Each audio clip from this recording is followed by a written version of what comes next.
This is Winnipeg Sports Talk Daily with Andrew Hustler Paterson and Michael Remis.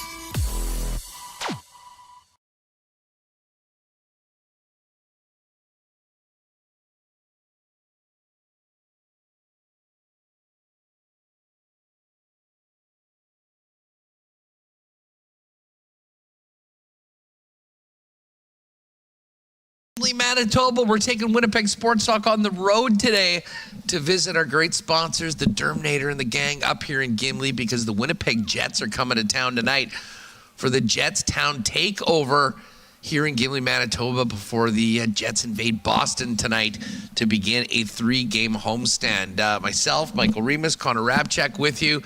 Should be a fun show. We're going to head out to out east and welcome in Pete Blackburn of What Chaos, a national NHL show.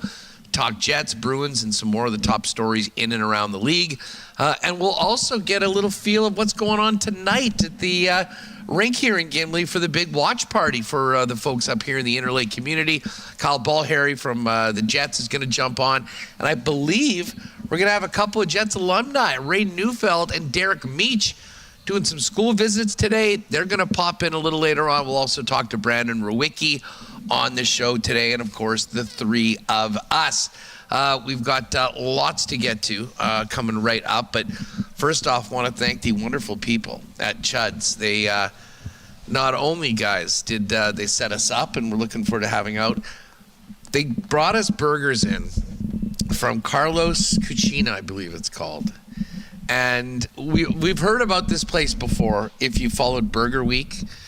I got to tell you, Connor, I was fired up to try it, and there was a lot of hype around it, and it exceeded all expectations. That was worth the drive on its own coming up here. 100%, Huss. Without a doubt, one of the best burgers I think I've ever had. Like, it was incredible, man. It was it had this blueberry jam, but it was nice and subtle. It wasn't too overpowering.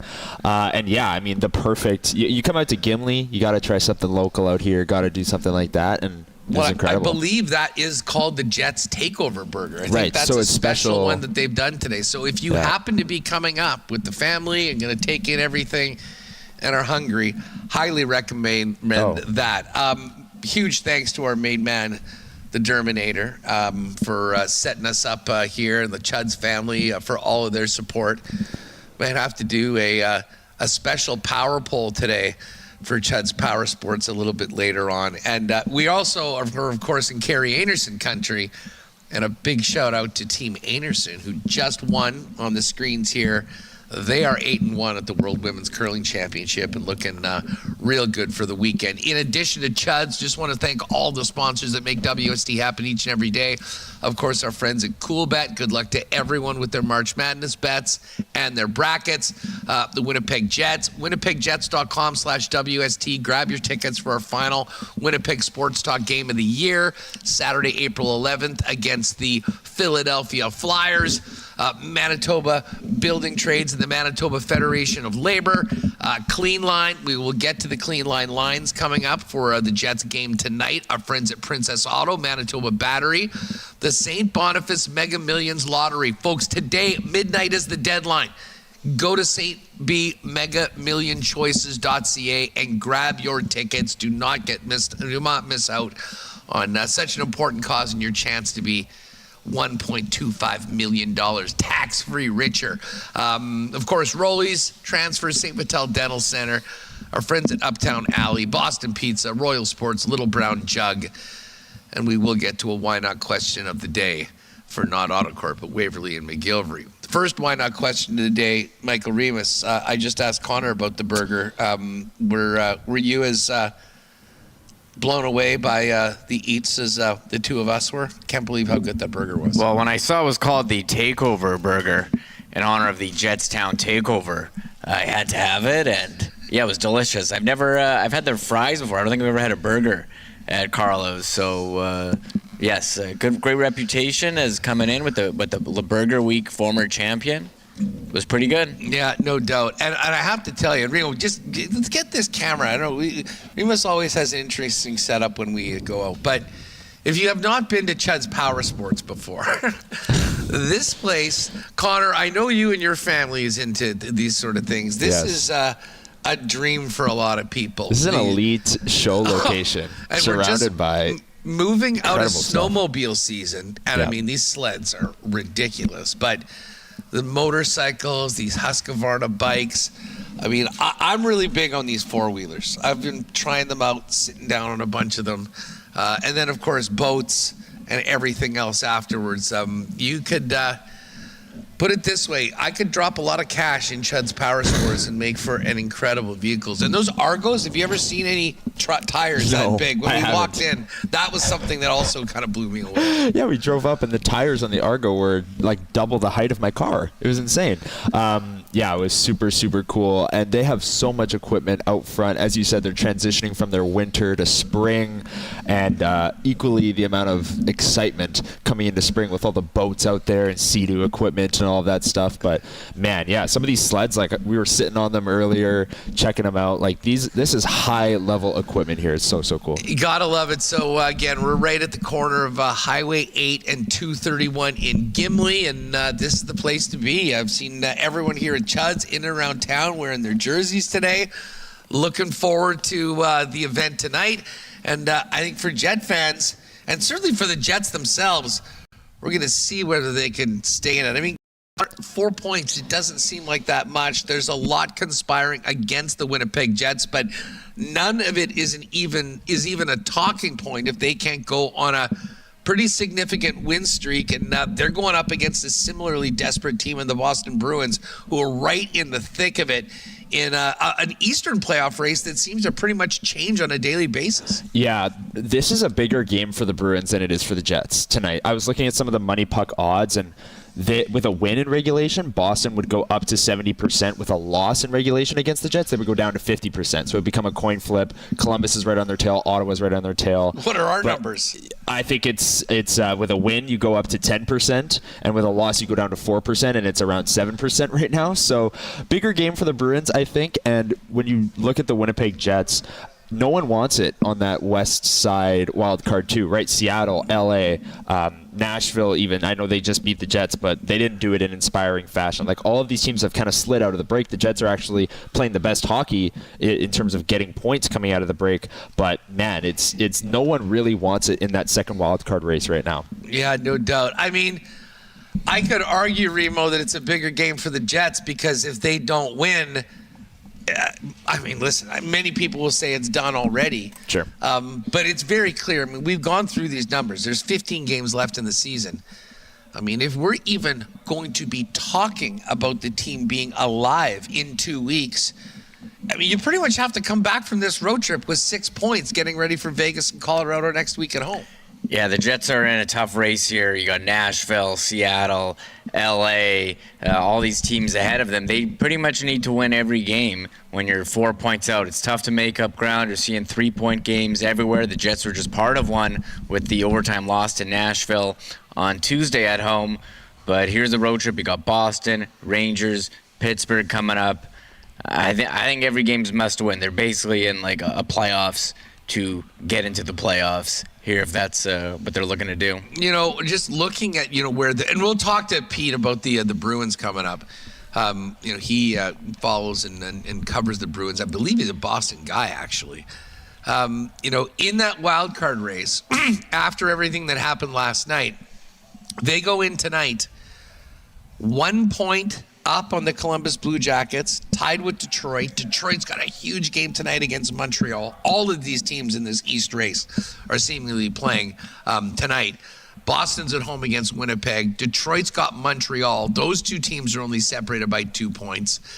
The Columbus Blue Jackets are in action against the Rangers, who lost last night at MSG, had to travel after the game. Great spot for Bones' team. The way they've been playing, you have to think that they're going to win. Rolling. And then the New York Islanders are in action as well against, I should remember this, I was just talking about it in the lock shop. Here, I'll take a look here. Islanders game. They play the Sens. Oh, they've got Ottawa, who lost last night in Washington. Yeah. And are back home. That's That was a tough loss for Ottawa, too. They came out all guns blazing, had like 18 shots in the first period, couldn't score, found themselves down 2-0, and that was it. And I mean, this is really going to be the story. I mean, it doesn't matter whether you're a Jet fan or one of the other teams that are in the mix right now. A team in the Pacific Division that might be a little more comfortable. The only team that pretty much knows what the story is the Utah Mammoth. And I would have thought that would have been the Colorado Avalanche, but another shootout between Dallas and Colorado. They've gone 3 times head-to-head this year, 5-4, 5-4, 2-1, all shootout wins. And now there's only, a couple points between Colorado and Dallas now in the Central Division? Yeah, I think that cuts the deficit to 2 points for Dallas now, with Colorado has a game in hand, if I'm not mistaken. But yeah, like that Central Division race for the number 1 spot, Huss, 2 months into the season, we're like, hey, it's over. Colorado has it, right? But now here we are, like looking at that Central Division race, and Dallas is actually making a push. They went on a 13-0-1 stretch before losing to the Utah Mammoth the other night. So they are playing unbelievable hockey. Them and the Buffalo Sabres have been the best teams in the NHL since really the calendar turned to 2026. And you look at the East, I mean, the Buffalo Sabres are leading the Atlantic right now. They're an incredible story too. And Boston is obviously in that division with Tampa Bay, with Montreal. Montreal and Boston just played on Tuesday night. Montreal winning that one, Cole Caulfield scoring the overtime winner. So Boston, they're 4-3-3 in their last 10. They're a desperate team, given what the standings look like right now. Jeremy Swayman's going to be the starter. They're at home. The Jets are 27th in the NHL. Like, this is a game where, if we zoom out from the Winnipeg lens of it and you look at Boston, this is one that they absolutely need to have or have to have in this Eastern Conference race because of the Columbus Blue Jackets. The Blue Jackets have done such a good job making things interesting with Rick Bowness at the helm, just absolutely rolling with that team. Bones has them playing well, so it becomes an interesting game for Boston. And like we said with the Jets, it becomes interesting for them too because of the fact that everyone wants it in the East, nobody wants it in the West. So it's interesting for a couple different reasons. Yeah, I'm just looking at this Blue Jackets number, and I think you said, is it 16-2-4? They had a couple regulation losses after that 10-game winning streak, but even now in their last 10, they have not lost in regulation. If they're not winning their game, they're at least getting to overtime and getting the single point, and that has put them right there. But that loss last night for the Sens was a costly one. And now Detroit, Boston, Pittsburgh, and the Islanders. Pittsburgh got a point last night. Wild game, 6-5 between Carolina and Pittsburgh. That one was back and forth all night. And the Habs all trying just to hold off the Bones Brigade and stay in the playoffs.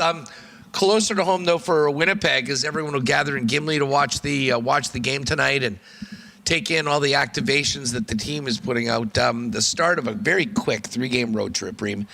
A game tonight in Boston, and then back-to-back matinees against Pittsburgh and the Rangers, 2 teams going in very different directions. I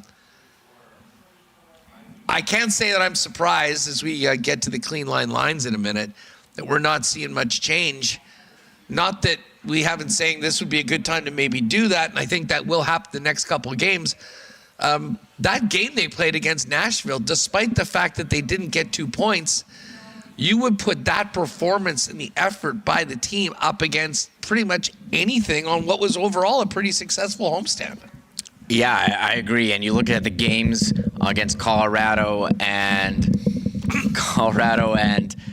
St. Louis, even though they won, you got outshot, you didn't have the puck a lot, you relied on goaltending quite a bit much, and it was pretty much the opposite there against Nashville. I don't think Nashville had many chances at all. In the second period, the Jets had shot after shot, put up over 40 and couldn't beat UC Soros. They were able to tie in, the dying minute of the game when you thought, oh, this is going to be it, just to keep that faint playoff hope alive. So you're playing against a Boston team that's in their own fight.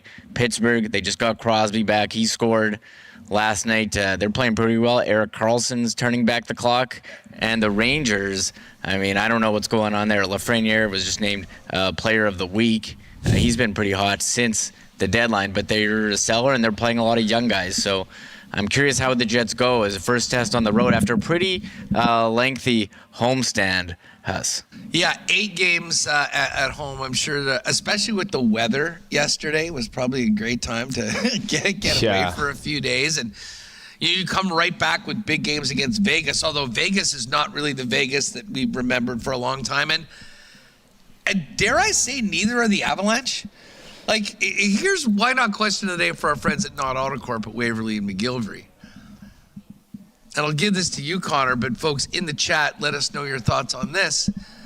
The first half of the season, it seemed like the Avalanche were just waiting to be coronated as Stanley Cup champs once again. They were that much better than everyone else.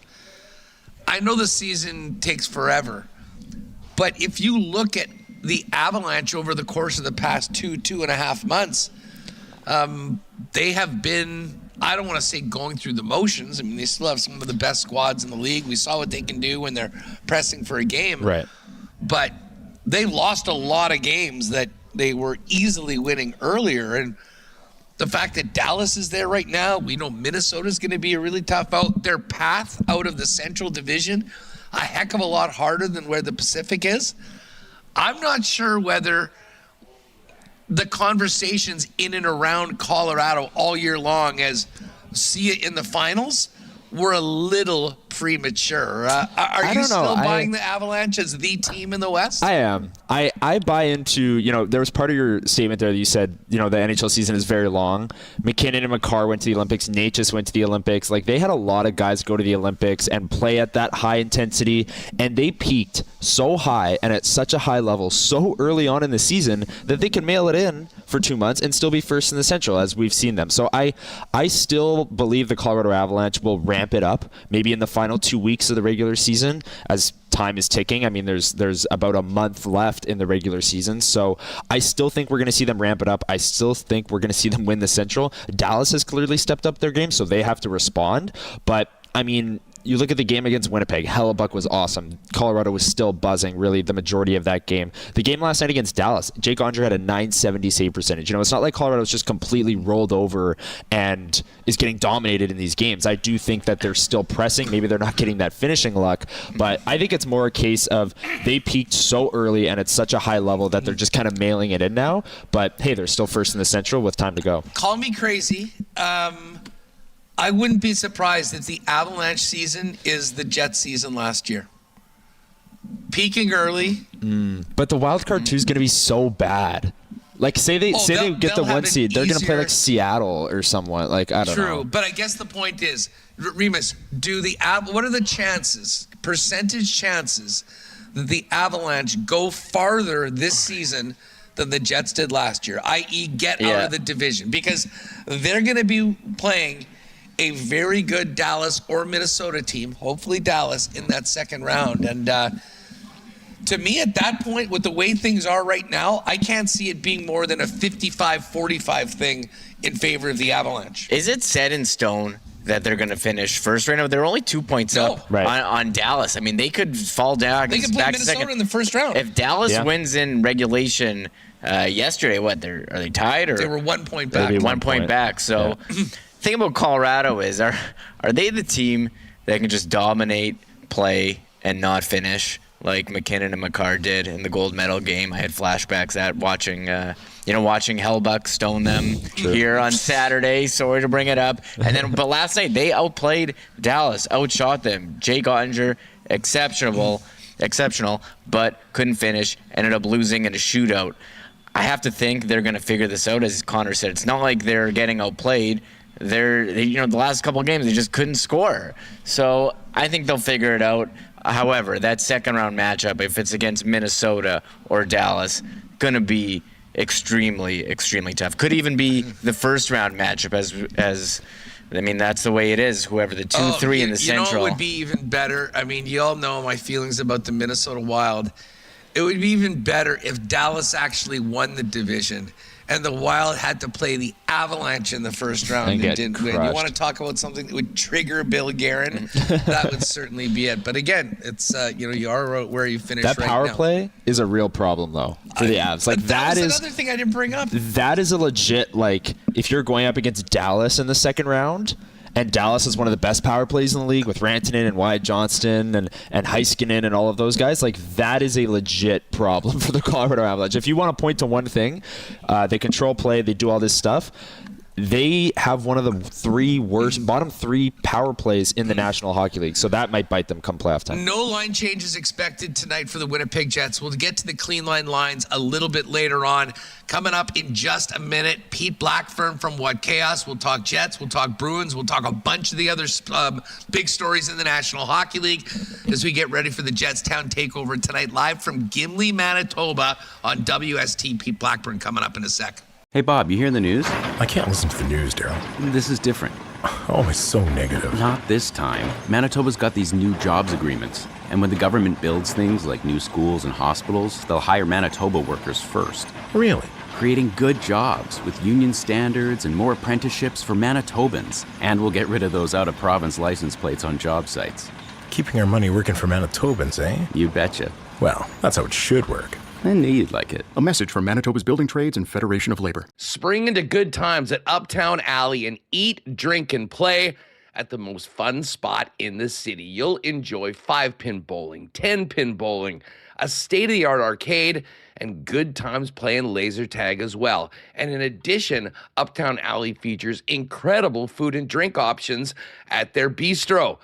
Pop down to Uptown Alley with your group or make it a party. It's the best place in Winnipeg for birthday parties for kids, teens, or adults, and an amazing spot for corporate events where you just simply pick your activities, any of your add-ons, what you'd like to eat, and the Uptown Alley staff takes care of everything else. For more information, go to uptownalley.ca, book a lane at 488-0000, or pop down and see him at 1301 St. Matthews Avenue. Got a move coming up?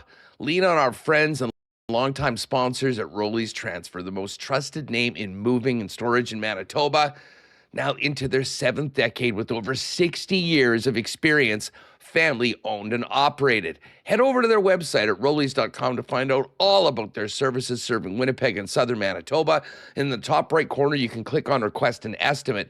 Use the promo code WST for a special discount on moving services and moving supplies, and then simply let them know when you're moving, where you're moving to, and what needs to be moved, and the friendly staff at Rolly's will turn it around quickly and get you a great quote to get you locked in for the white glove treatment that they've been famous for now for over 60 years in Winnipeg. For all your moving needs, make it Rolly's Transfer, the most trusted name in the game. Find out more and request an estimate today on your next move at rollys.com.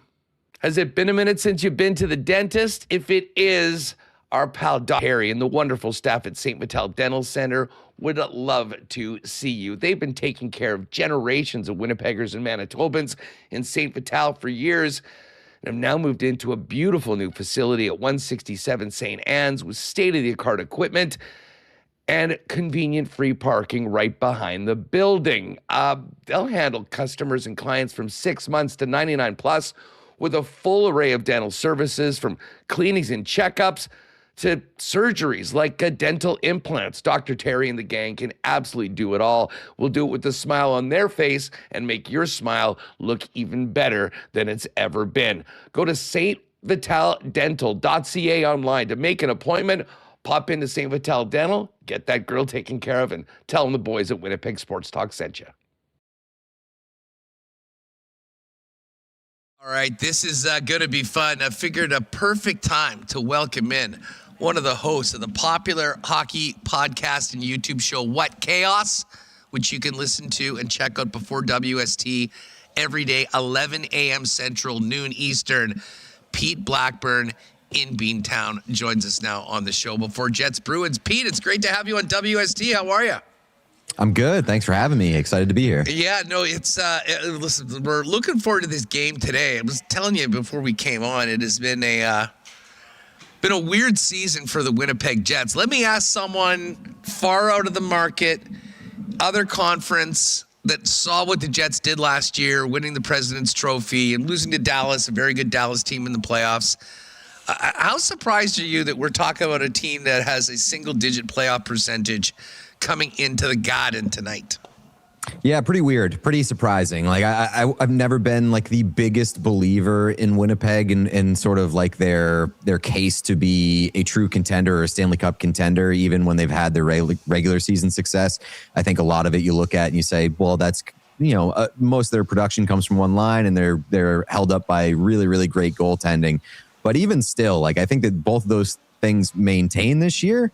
And so I'm more surprised that the fall has been so steep and so frustrating this year. Yeah, that basically echoes most of the fans here. I mean, there's a couple things. The loss of Nikolai Ehlers was huge. And I mean, I get not dealing him at the deadline last year. I mean, they were the best team in the league. I mean, you don't get rid of a player like that before you believe you got a great chance to win. But like it is for some teams in the smaller markets, it's tough to replace a player like that in free agency, and the big free agent swings have not come through. I look at this Boston team though, as I think for Jet fans, as maybe a little bit of an inspirational team that you could have a down year and come back and really exceed expectations. I mean, pasta's still pasta, but give us a little bit of a synopsis on how the Bruins, who I'm sure you'd agree, probably we didn't expect to be where they are right now, battling away and now right there in the midst of a wild Eastern playoff race. Yeah, the Bruins have been a very pleasant surprise for me and a lot of other fans this year. The bar was set extremely low with the season that they had last year. It was extremely frustrating, not very entertaining. Obviously, the results were poor. Their trade deadline was frustrating, but hindsight's 2020. They did good work at the trade deadline last year to turn Brandon Carlo into Fraser Minton and a first-round pick that may have a ton of value this year. Even the Marchand trade, like I still don't love it from a fan perspective and an emotional perspective, but they hit the reset button and they've done a pretty good job in doing so. And while I don't necessarily believe too deeply in their ceiling this year, the hockey's been entertaining and they're back on a path where as a fan, you say, okay, I can see where this team could be in a year or two from now.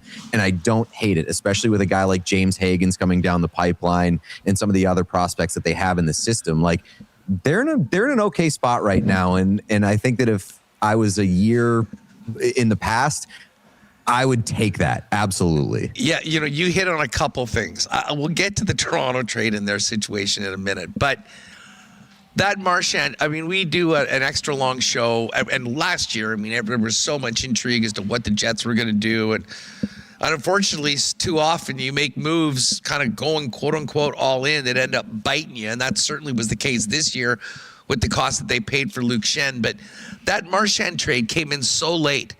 And it was stunning, I think, for those of us outside of the market to hear, wait a second, Brad Marchand is going from the Boston Bruins to the Florida Panthers.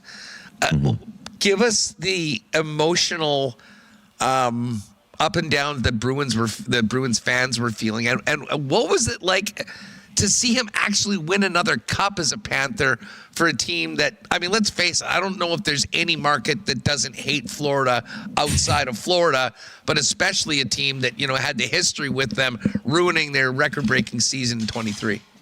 Yeah, it was sort of a double-edged sword because he was such a perfect fit for that team in the way that they played, but like for the reasons that everybody else outside of Boston hated Brad Marchand for a long time, where it's like he's so annoying and such a scumbag a lot of the times that it's hard to root for him. But as somebody who likes that type of player and understands that they hold a very important place on a hockey team, oftentimes, especially in playoff hockey, I have no choice but to respect it. And I wasn't going to root against Brad Marchand despite the fact that he was a Bruin. Like the only part that really pulled at my heartstrings was Now he's officially won as many Stanley Cups with the Florida Panthers as he did with the Boston Bruins in a very short amount of time. So that part kind of stung me. And as a Bruins fan, like, I wanted to see him retire a Bruin, but I understand from a business standpoint and from a team building standpoint, getting out from an asset that you may not want to keep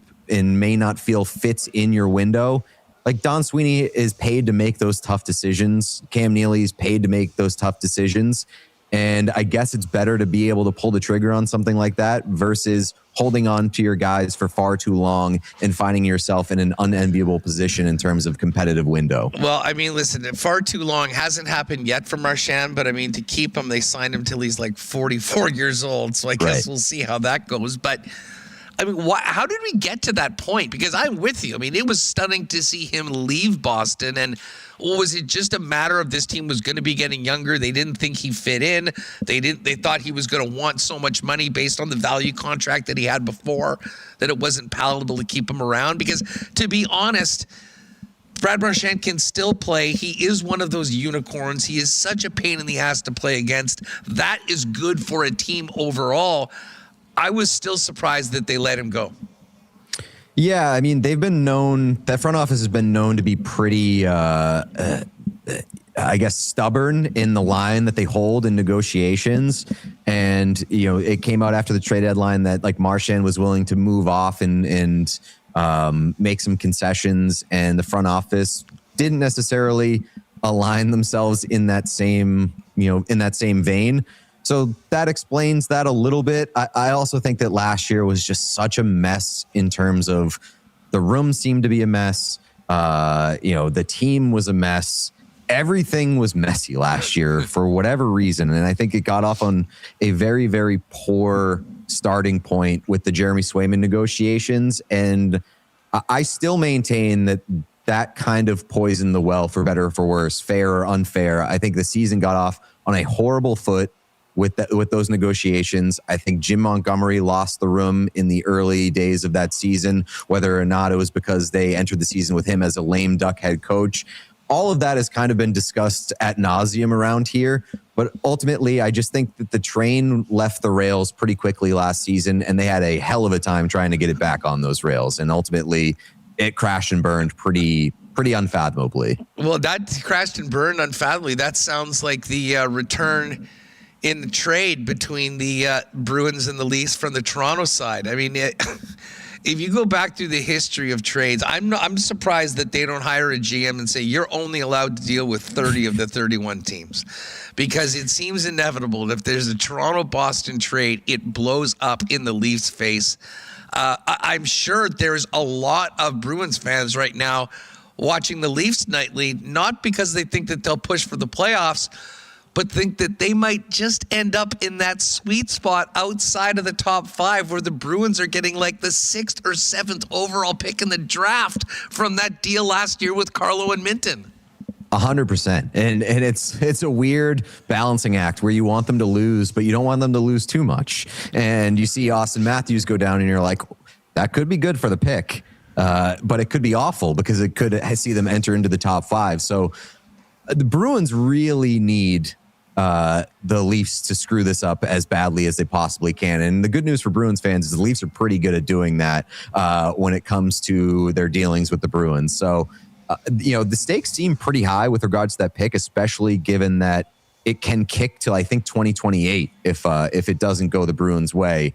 But it could be one of the most lopsided trades in recent memory if the Bruins end up with Fraser Minton and like a 6th overall pick for Brandon Carlo. Yeah, I mean, and the thing with the Leafs is, I mean, with where Vancouver is, I mean, Calgary, St. Louis, like there's a chance they could maybe drop to, say, 5th. But even if you get 5th and you're in that top 5, all it takes is one team behind you to get one of those 2 lottery spots and you get moved back. And it is the worst case scenario. And I will say this to Bruins fans.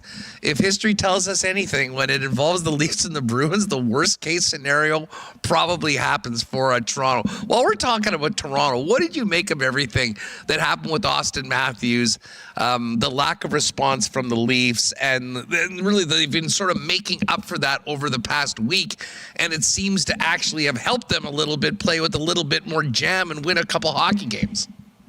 Yeah, but how long is that going to last? That's the biggest thing. Like, this is not a new discussion surrounding the Toronto Maple Leafs. Like, this discussion about them not having enough passion or not having enough team elements where they stand up for their guys and, you know, they don't enter into a shell mode when something big like this happens. It seems to happen every year. So yes, they've reacted and responded appropriately in the aftermath of the lack of response to the Matthews thing. But is that going to extend? Is that going to be a permanent thing? I don't think so. I just think that this season has been an absolute disaster for the Maple Leafs, top to bottom. I think that they need big time changes in terms of the head coach of GM. I think both Berube and Treliving should go. I think they kind of need to hit the reset button on the culture of that team. And, you know, they've wanted to build that team in Berube's image for a little while, in terms of being more tough, being nastier, harder to play against, and move away from the skill. Well, where has it gotten them? This has been one of the worst seasons that the Leafs have had in recent memory, and at least under this core. And so you kind of just have to go back to the drawing board and see, you know, go in a different direction.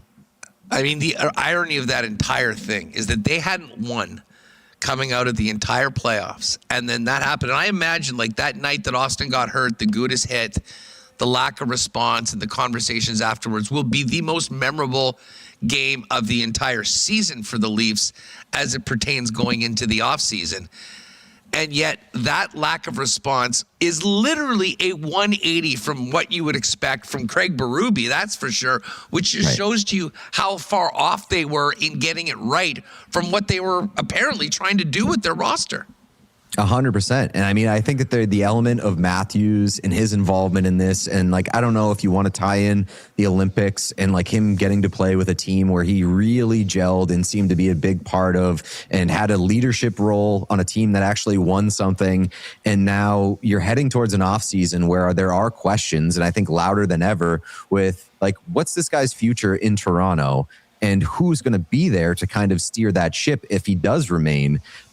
I think this is a very, very high stakes offseason for Toronto coming up. And if I was a Leafs fan, I would feel very uneasy about the direction of that team.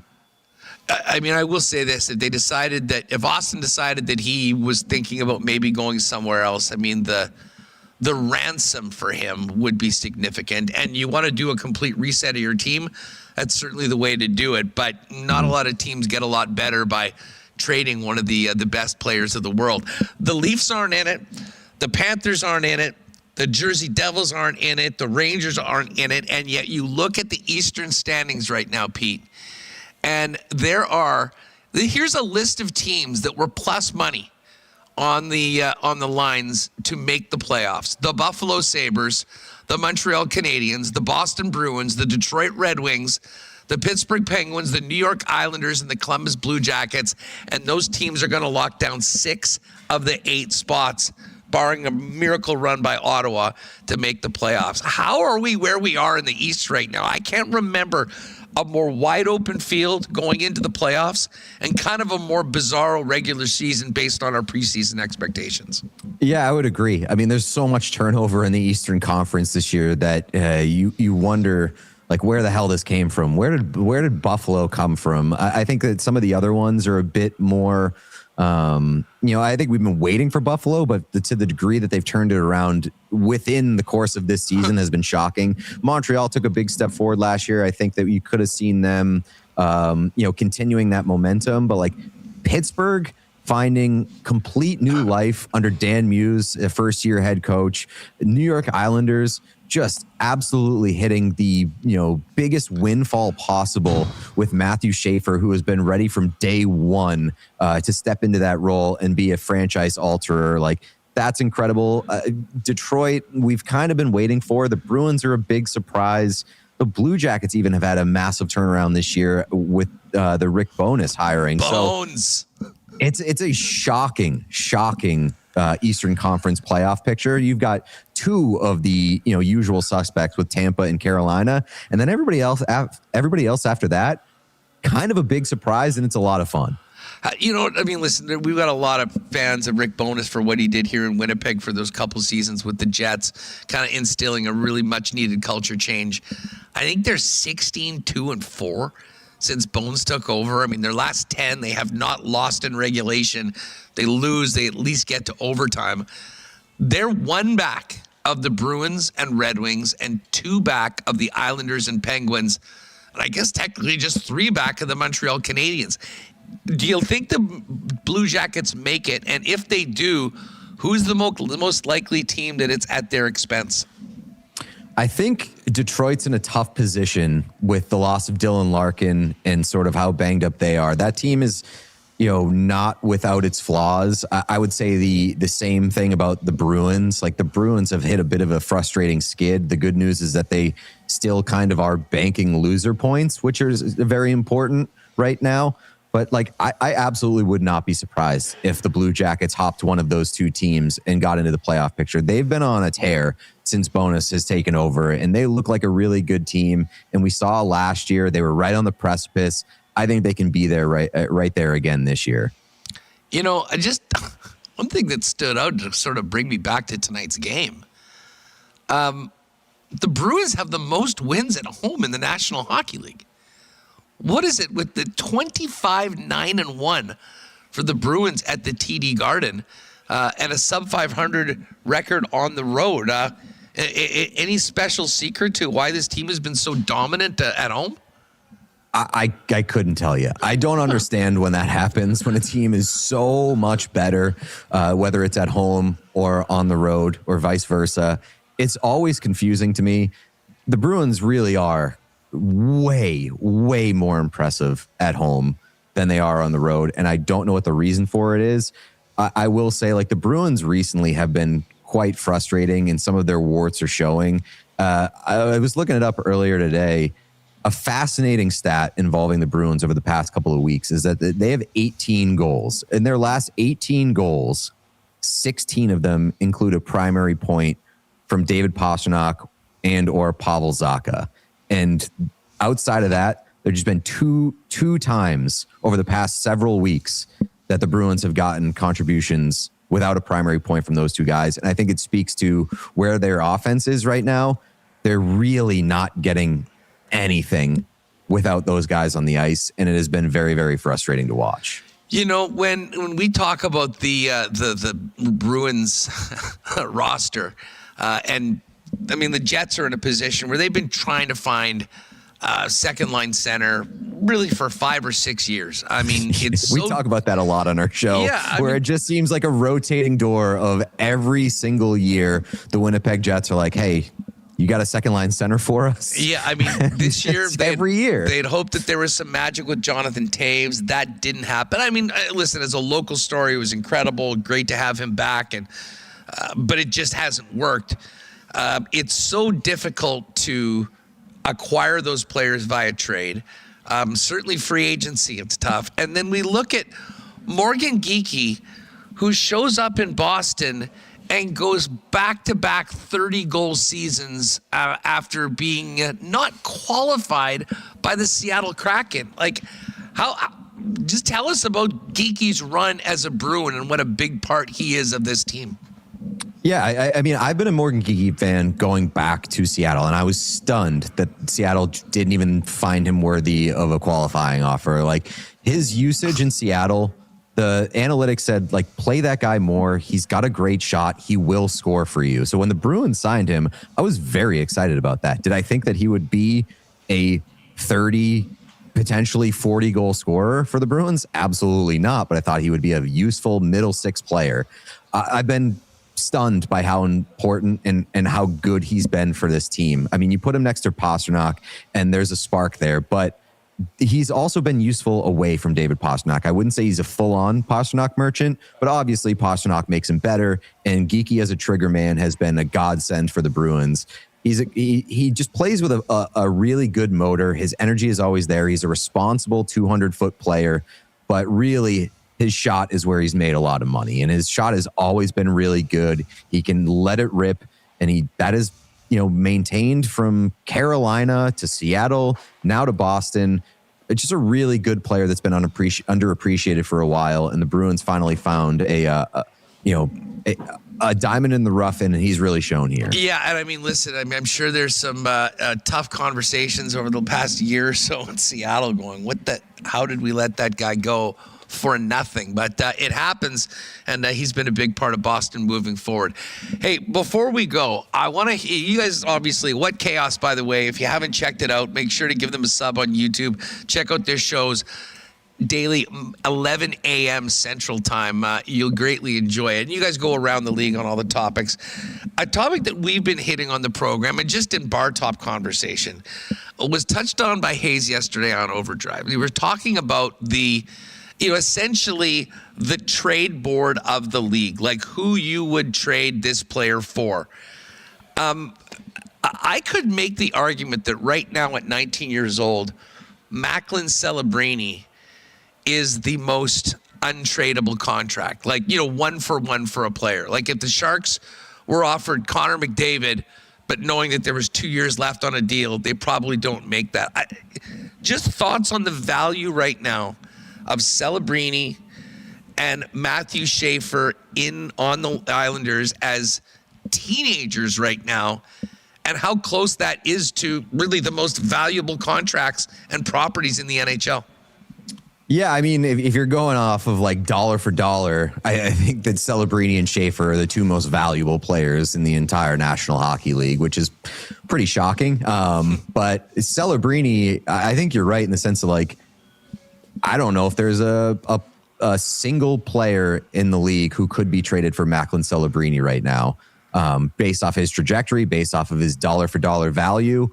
What he's doing in San Jose is incredible. And I think that one of the stats that I saw this week, forget like what the exact parameters of it were, but like the last time that there was a 120 point player who didn't also have a point per game teammate was so long ago. And Macklin Celebrini is on pace to be that for the Sharks this year without a point per game player. Like the relative production from Celebrini and everybody else on the Sharks roster is pretty staggering. And that's not a very good hockey team top to bottom, but we're talking about them potentially making the playoffs because of like one teenager, which is pretty unbelievable.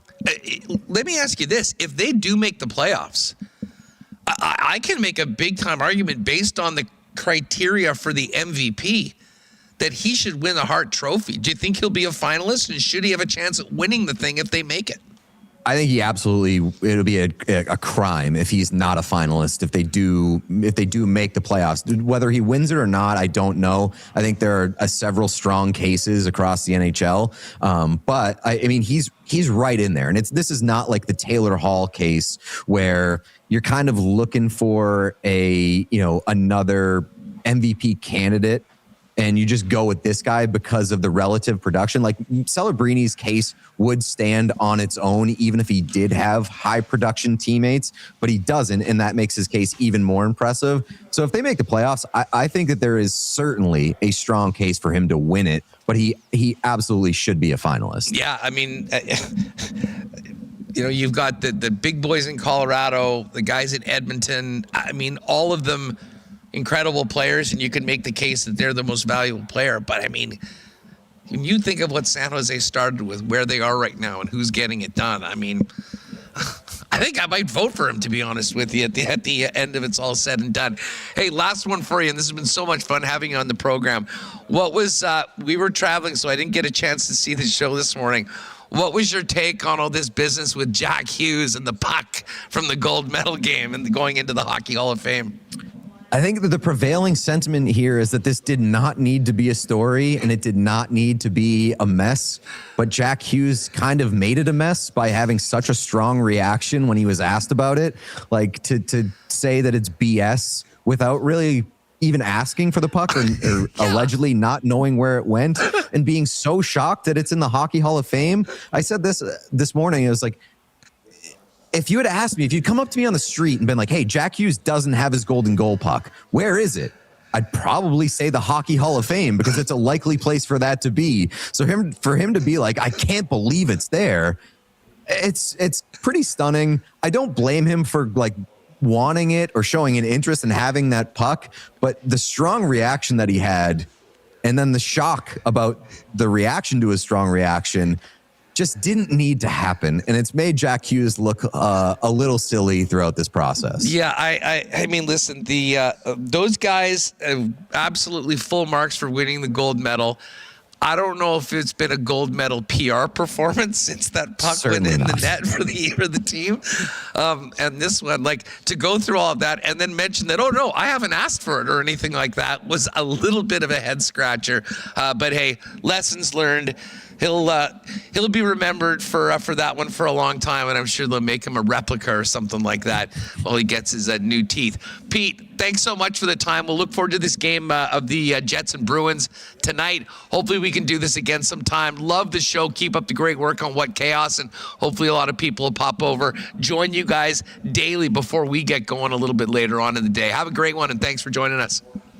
Yeah, thank you very much for having me, and thank you for the kind words. It's really appreciated. Good stuff. There's Pete Blackburn. Give him a follow on X, and again, What Chaos on YouTube. All right, we're going to talk a little bit more about tonight's Jet game and what's going on here in Gimli. If you're just tuned in, we are live with our friends at Cudds Powersports, one of our great sponsors up here in Gimli at the corner of Highway 8 and 231. And tonight is the Winnipeg Jets Town Takeover right here in Gimli. We'll find out what that means, what's happening with our pal Kyle Balharry. He's going to come on, and maybe some Jets alumni joining us. Brandon Ruiki as well, as the show continues from Cudds in Gimli, next on WST. Princess Auto is a proud sponsor of Winnipeg Sports Talk, in a lot of ways synonymous with Winnipeg. Headquartered here in the Peg, founded here in Winnipeg, and now serving Canadians coast to coast with the best deals on the most unique assortment of tools and equipment around. Everything you need to complete the projects on your list or start something new is at Princess Auto. So while we wait for the Bombers to kick off, get ready for spring. Those projects on your list with great deals throughout the month waiting for you at your local Princess Auto, Panet Road, Portage Avenue West in the city, out in Brandon. And you can always shop online 24 hours a day at princessauto.com. Spring is just around the corner, and our friends at Cudds Powersports up in Gimli, Manitoba's Powersports superstar, are ready to get this snow out of here. But before we do that, great end-of-season deals on sleds and snowmobiles that you can check out. But as we get excited for the snow to leave, great preseason deals on motorcycles of all brands, the best in ATVs and side-by-sides, not to mention golf carts for the summer up ahead as well. And it doesn't stop there. Amazing RV options for you to take advantage of the summer, and so many options when it comes to boats as well, in addition to outboard motors from Suzuki and Mercury.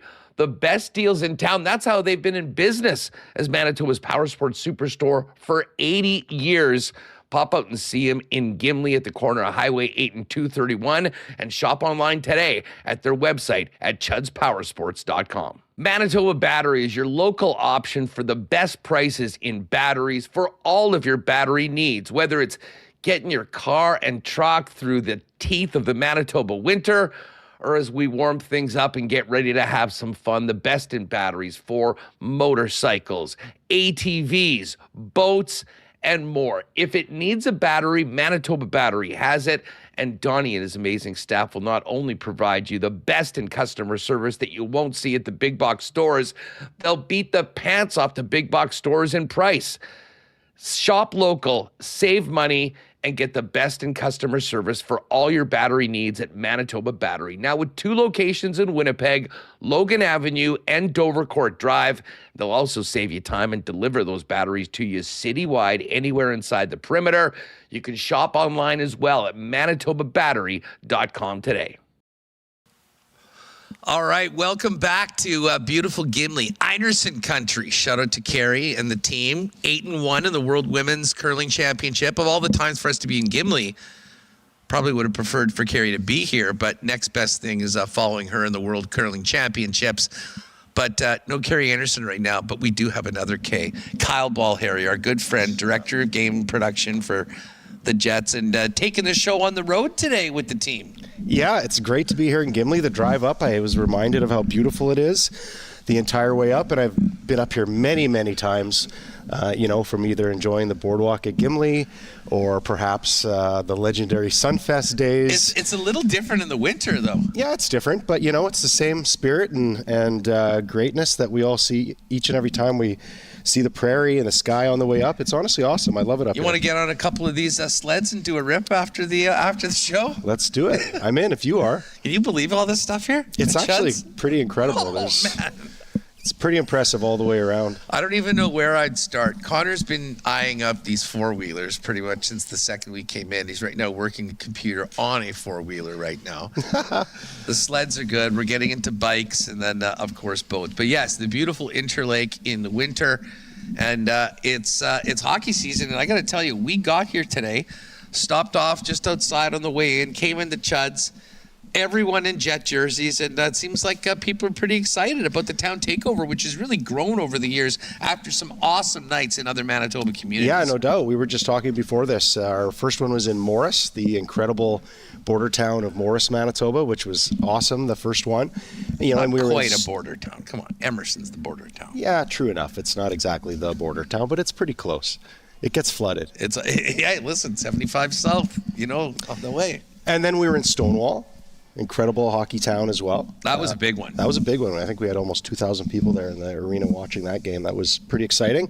And then we are also in Oakville, a smaller venue, smaller town, but just as much spirit as all the other ones, and it was an incredible event as well. So here we are in Gimli, a well-known hockey hotbed for 100 years, and of course, you got the Winnipeg Falcons and all the legendary players that have come out of this area. It's rich in hockey history. It's one of Manitoba's greatest places, and we're happy to be here. Yeah, you guys did a great little celebration and a recognition for the Falcons at the game right in and around the Olympic Games. And, I'm sitting here on the other side. You can't see this, but, with this being the biggest Icelandic community outside of Iceland, it is a big part of Gimli and always has been. You can see this Tira, the Iceland artisan wear on the wall at that. And I'm sure there'll be a lot of Gislisons and whatnot at the game tonight. This is fun because there's lots going on. I mean, school visits, and I think Ray Neufeld and Derek Meach are going to pop by for a couple minutes when they're finished what they're up to this afternoon. Getting kids out yesterday on the ice for some clinics. But then tonight is really what it's all about, bringing the community together to watch the Jets in a big game on the road. It really is. And I mean, it can't understate all the things you just mentioned about being out in the schools, and it's much more than just a watch party. We've been out here for 24 hours and spreading the love of the Jets and hockey and just community for thousands already. And then it kind of culminates at the game, which is really a spectacle on its own. I mean, I know those other ones we just talked about, the fever in the arena and the facility, the kids that are into the Jets and watching the game on the road, like it's going to be that way again tonight. It's going to be a super great time, I guarantee it, and hopefully the Jets come up big with a big win for everybody. Yeah, and I mean, listen, this is obviously not just for people that are in Gimli. I mean, Winnipeg Beach, the Arborg, just up the highway. I'm sure this whole area of the Interlake will be coming together, and hopefully we'll have a great game. Another big one. I mean, listen, that game. I mean, you obviously are at every game.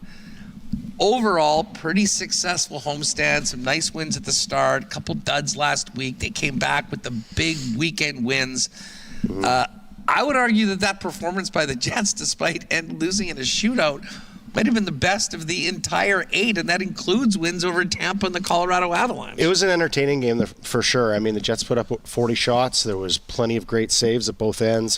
The fans were oohing and eyeing, and it was very much a hockey crowd that night. On the weekend, afternoon games, you get a bit more kids, a bit more casual, and you're just having a great time in the arena. But on that night, there were definitely Winnipeg's hockey fans in the arena. It was, cheering for the right moments.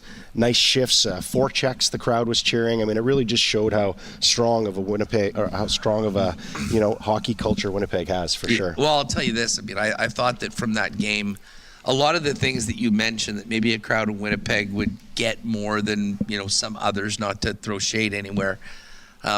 Gabriel Velarde, monster game for Gabe. And listen, kind of lost in what has been a bit of a disappointing season, from the get-go with everything that the team's gone through, is the consistency that Velarde has put up. And, for all the talk about, who's on the top line, I mean, it hasn't really mattered whether he's been on the top line, whether he's been moved down to try to spark that other one. He has been there. And, he showed, he's one of the best players in the league down low. Scored that goal, had the goal and an assist.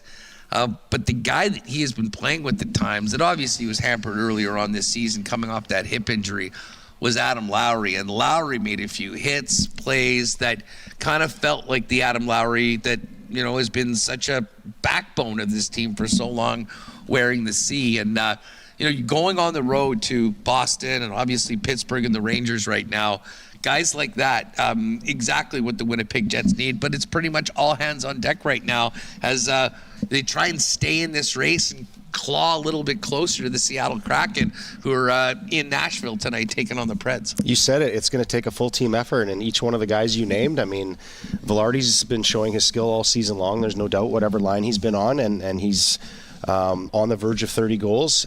We've also had, two other players, of course, past 30 goals already, and there's been a lot of skill out there. And the team is playing well. They're playing more exciting. That last game was a testament to that.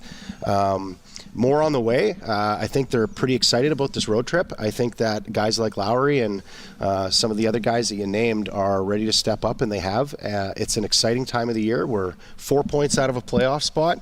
And honestly, I think that the positive energy is riding pretty high right now, and happy to bring that here again to Gimli tonight. Well, I'll tell you what. I mean, listen, 2 big games at home next week, Vegas and Colorado, and it's pretty clear. Run the table on this quick 3 games in 4 nights.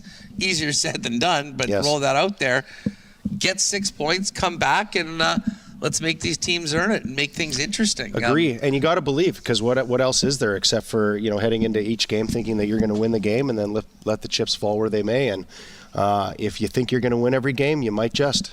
Yes. Well, as I said, we won't be playing the games. We'll be watching them. But very clear by that performance by the team on Tuesday night that they're not thinking about the offseason. They're thinking about winning and doing everything they can to be a playoff team.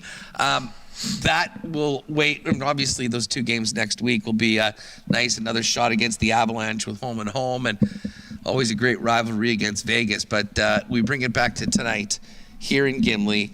Games at 6. The game starts at 6.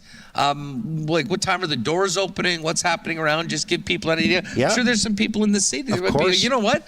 Maybe I'll come out for a ride, get one of those burgers at Carlos Cucina, and then take in the game with a bunch of fans here in the Interlake. Well, and you mentioned it earlier, right? It is the Interlake. I mean, of course, Gimli's the hub here, but everyone from around the area is welcome, and of course, people from Winnipeg and anywhere else that want to come up. I mean, it's a short drive. We talked about it earlier. Night to celebrate hockey. Doors are opening at 5. The game is at 6:08, I think, actually, exactly. And then basically it shuts down, a little while after the game, but the good times will be had throughout. Young and old are invited. There's seats for some of the people that need to sit. There's standing room, and there's, beverage counters that have been placed around the arena. There's jet dogs, of course, for everyone. Jet dogs. You don't get a chance to have very many of those because of you. Have you had one this year?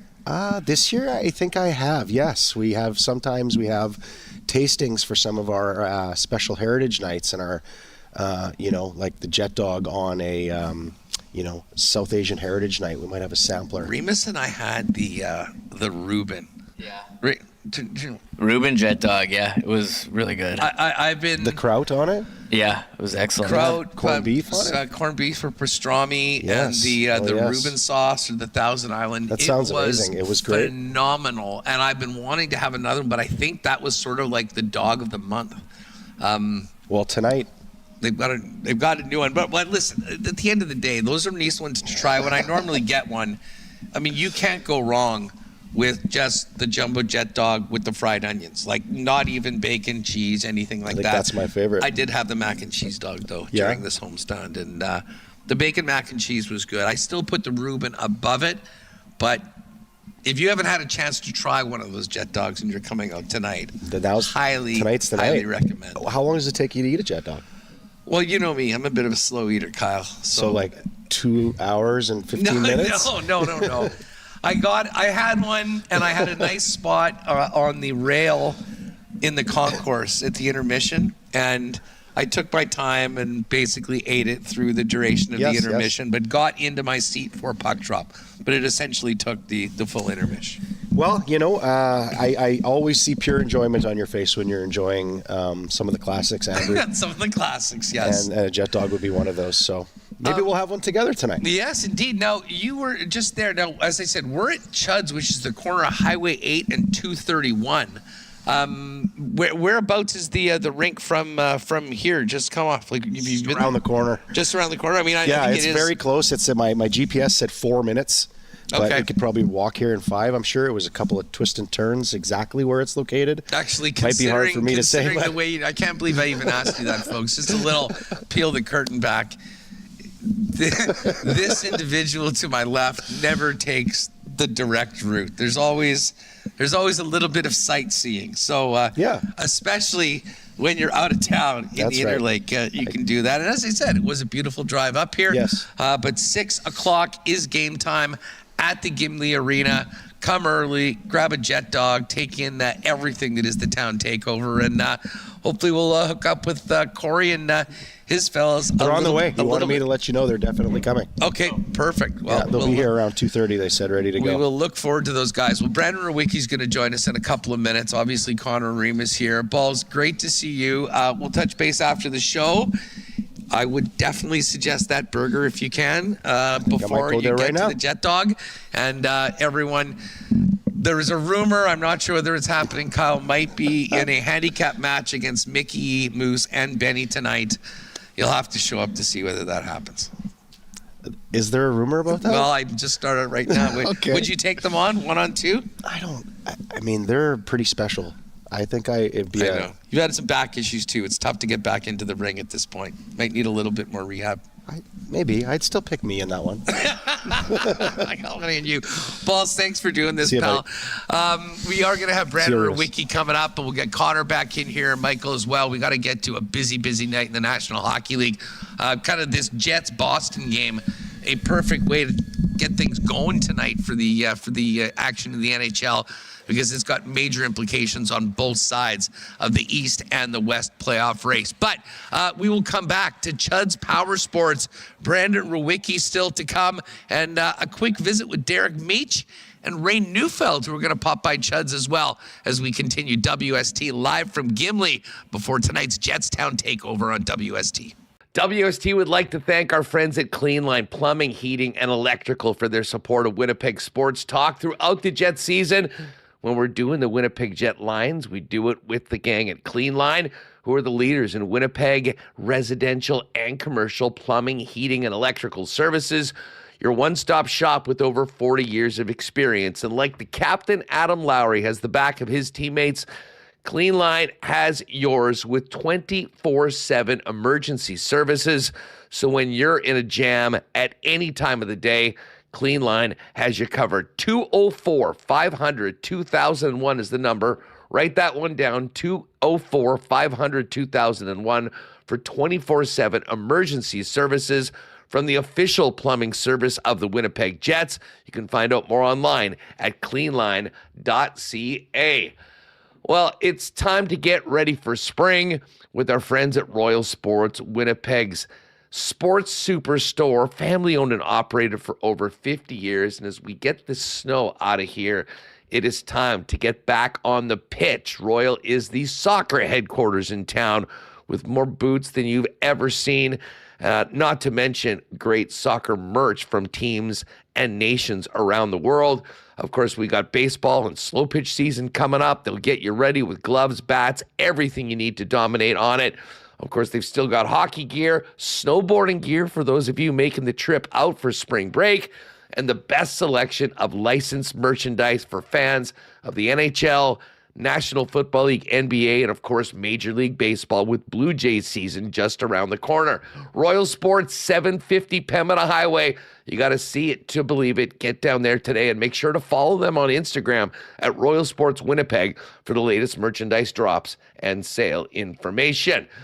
We still do have plenty of games to get to for the Winnipeg Jets season, and with many on the road, no better place to get together with your gang to watch the squad than your local Boston Pizza.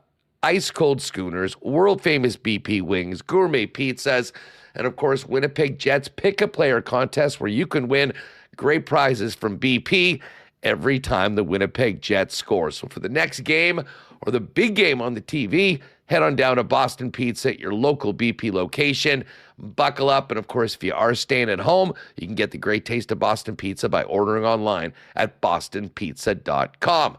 All right, much more to come on WST, but first, a big shout out to our friends at Winnipeg's favorite local brewery, Little Brown Jug. You train day in and day out, learning new techniques, approaching new concepts, and living out the thrill of achieving your goals. Building a craft beer is no different. While you spend your hours on the ice, we spend ours here, brewing our trademark beer.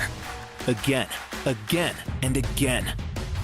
Here's to pushing the status quo and challenging ourselves to build something memorable. 1919 by Little Brown Jug.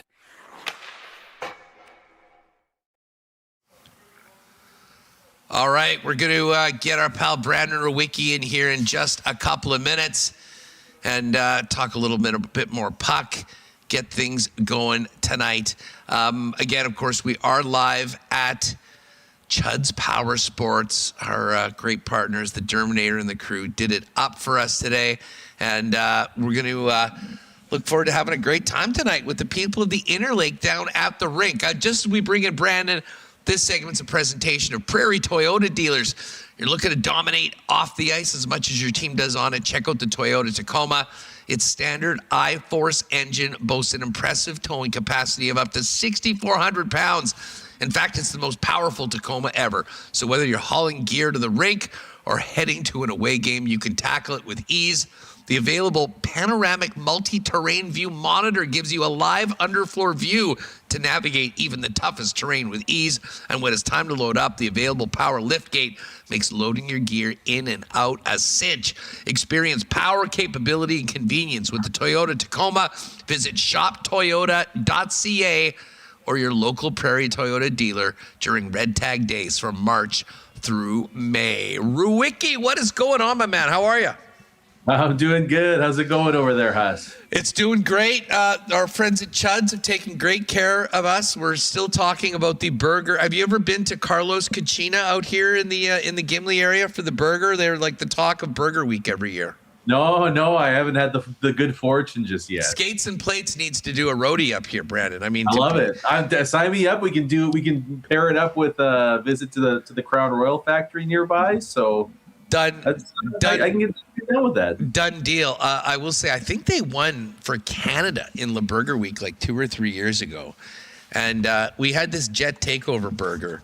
It was like a double smash burger, bacon, Swiss cheese, and it had like a blueberry sort of a jam, which I was wondering it would be good paired with like some like sriracha mayo or whatever, little sweet, little heat, and the bun, everything. We'll be talking about this burger for a long time. So there was a lot of hype about it, and it delivered then some.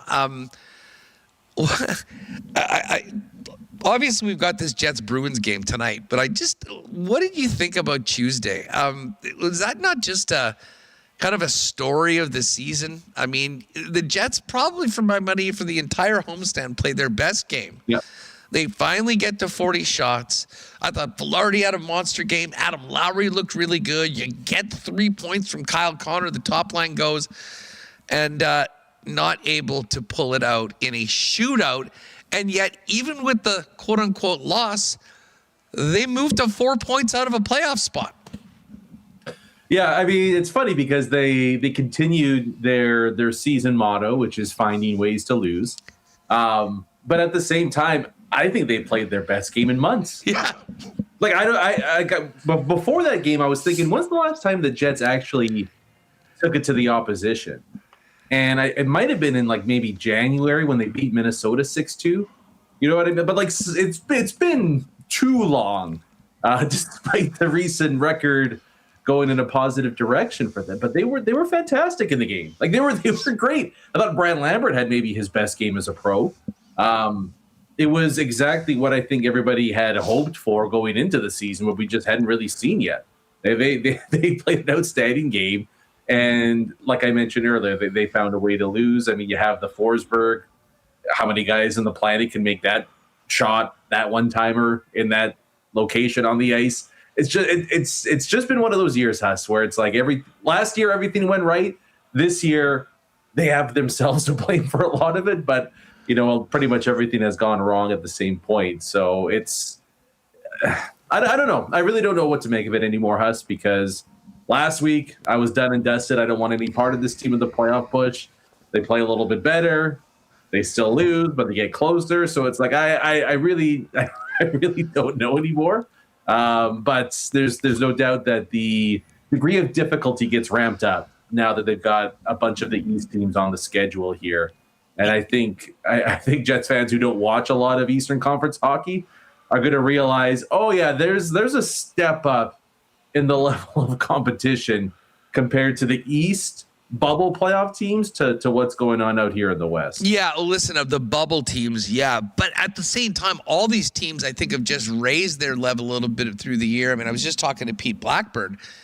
And I mean, at the start of the year, if you were looking at odds to make the playoffs, I mean, there wasn't a single team of Buffalo, Boston, Pittsburgh, Islanders, Montreal, certainly Columbus, that was more than a pick'em to get in. And yet they are all right there with the exception of Columbus. But Columbus is one back with a game in hand, haven't lost in regulation in their last 10 games, and only have 2 regulation losses under Bones. The one thing about these East games, and listen, I'm not going to focus on that one game between Buffalo and Tampa, but you do see quite often way more of bite in these games, if you will. And I'm really interested to see what we get tonight in Boston from the Jets as to how this hasn't been a team that has been very good at stringing back-to-back-to-back great performances together. If they want to be in the conversation even next week, they got to win these games on the road. So how we're looking there, but also this Boston team that, to be honest, I mean, we can talk about Buffalo and Montreal. I don't think there was very many people that had Boston penciled in to be in a significant playoff push right now after the season they had last year and the moves that they've made the last 2 seasons. Yeah, and I mean, it goes to show when you get high-level goaltending and when you don't get high-level goaltending, what happens to a team's record. I mean, look at the Ottawa Senators this year. Might legitimately be one of the better teams. And if they had a 900 save percentage, they'd be, on pace to maybe win the President's Trophy. So, I mean, that's a big part of it, is that Jeremy Swayman's playing like an Olympian. But they've gotten a decent amount of contribute. I mean, we all know the Morgan Geekie story, the fact that he's somehow one of the elite goal scorers in the NHL. But this is much more a Bruins type of team that we have gotten to know over the past 10, 15 years, where it's just team game wise, there's just not many weaknesses. They may not have overwhelming strength, but they can take you down outside of just David Pastrnak. And when Pasternak's going, not too many teams have an answer for that as well. So they're a good team. I enjoy watching the Bruins. I'm kind of, to be honest, Huss, I'm kind of looking ahead to that Blue Jackets game, because I think there's a case that the most dangerous team in the East is currently out of the playoff picture right now. But if they get in, then things are going to get really, really interesting. But the Bruins are kind of like the appetizer to what's it's a daunting stretch, man. At the very least, we'll get some closure one way or the other about, I think, where the Jets season's ultimately going to go here in this next 4, 5, 6 day span. Yeah, no, I mean, for sure. I mean, listen, there's 15 games remaining. We know what it's going to take to get to a playoff spot. I mean, perfect example tonight, Nashville playing Seattle. The Kings are in action. I mean, it's been wild that on about 3 different nights where multiple teams in the race have played, they've all lost when the Jets have either won a game, lost in overtime. But there's still lots of teams to jump over. And LA is the team, I think, that certainly by the numbers looks the most likely to be in the playoffs because of how soft their schedule is. And they get Philly tonight, second end of back-to-back nights for the Flyers after winning against the Ducks last night. But again, there's a lot of good fortune that needs to happen, but it's not even a conversation if they can't rattle off 5-6 wins in a row. So, we'll see whether the team can get the job done tonight and then take it on to Pittsburgh for the first of the 2 matinees on the weekend out in the Eastern Conference. Interesting timing with the Moose today. Alphonse Frey making his first appearance at practice. Very much looking forward to seeing what he looks like in the American Hockey League over the next bit, Brandon, after, well, I think most people got their first look at him in a very impressive performance at the World Juniors over the holidays. Yeah, and I mean, you look at his overall season totals out there in Sweden, and it looks pretty pedestrian, especially for a guy whose calling card is more so the offense. They always do. But the only caveat is, I believe he ended up with 6 or 8 points on the year, and his last 5 or 6 games is where he did essentially all his scoring. So, like, at the very least, it's like, okay, we can see a level of progression there. You can make the case that outside of like Salamonson and the guys currently in the NHL, that he might be their best defensive prospect. So I'm a big fan of his. Like, he is a legitimate high-end skater. Both him and Boumedian both have that, but I kind of like Frey's feet a little bit more. I mean, he ran the power play for Team Sweden at the World Juniors as well. I think there's a little bit of a diamond in the rough situation the Jets have put together here. And hey, you know what? For all the people, I would say maybe rightfully so, that have been complaining about, the Jets haven't been able to get a guy out of the first round on the NHL roster in 6-7 years, whatever it is. Salamonson in a big way looks like he's hitting. Don't be shocked if Frey follows suit there. And then you have he and Walton right now, who are soon to be professional hockey players that are doing everything you would hope a guy you draft does, which is absolutely light the junior leagues on fire. So it's a massive boost for the Moose in the meantime, but I'm really excited for this kid. I think there's a legitimate shot he becomes. I mean, hey, it doesn't sound like much, but if he becomes a guy that you can trust in the power play and plays on your third pair, maybe jumps up onto the second pair every now and then, that's a pretty good get for the second round, albeit not a home run. Sometimes you hit singles and doubles, and you keep that train moving inside the organization. Well, I mean, just speaking of those second rounders, I mean, of course, Elias is looking, as you mentioned, I mean, completely ready for prime time in my book. And I just think that next year, the experience that he's had playing regularly as he has over the last month and a half, and will continue through to the end of the season, is going to put him in a position not just to be, okay, you're in the NHL and you're a regular. Well, I mean, I'll get your thoughts. I mean, like, I would have time to even try him, and I know this might sound crazy to some people, with Josh Morrissey in the preseason next year. Like, if we're talking about maybe tweaking things and seeing how we can move this team forward, strengthening the third pairing if Dylan DeMello's there, assuming that Pionk and Sandberg are together, and see if Elias can maybe give a bit of a different look and assist Josh with some stuff. I mean, to me, this sort of stuff is on the table, at least, based on how good the early returns have been from Elias.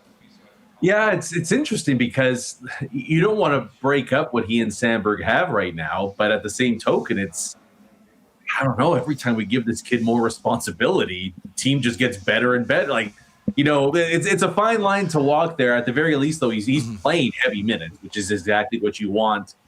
I mean, out of any youngster, but especially at this stage in the season and draft grade and everything like that. So I look, the difficult part is development isn't always linear too, and there's a chance that despite him playing really well right now, that next year maybe it's a little bit bumpy. However the case may be, I think what we now know is what a lot of us here in Winnipeg have been saying for quite some time, that whether it's this year, next year, 3 years from now, they no doubt about it have a top 4 guy in Elias Salamonson. I mean, that's just, it's fact. You don't put up the numbers that he and Sandberg are doing as a pairing right now in the pressure run of the last 20 games of the season and have it be something that's a total fluke. Like they are performing like a no doubt about it top-notch shutdown pair. That's the level of play that they've been giving the Winnipeg Jets here. Salamonson doesn't look overwhelmed. It seems like he's actually picking up the pace of his play as the games themselves get a little more faster as we move forward here. So it's, who knows what he's going to do next year? I'm not going to put a limit on him. I'm not going to put a ceiling on him. It may not always be up, but they got a stud.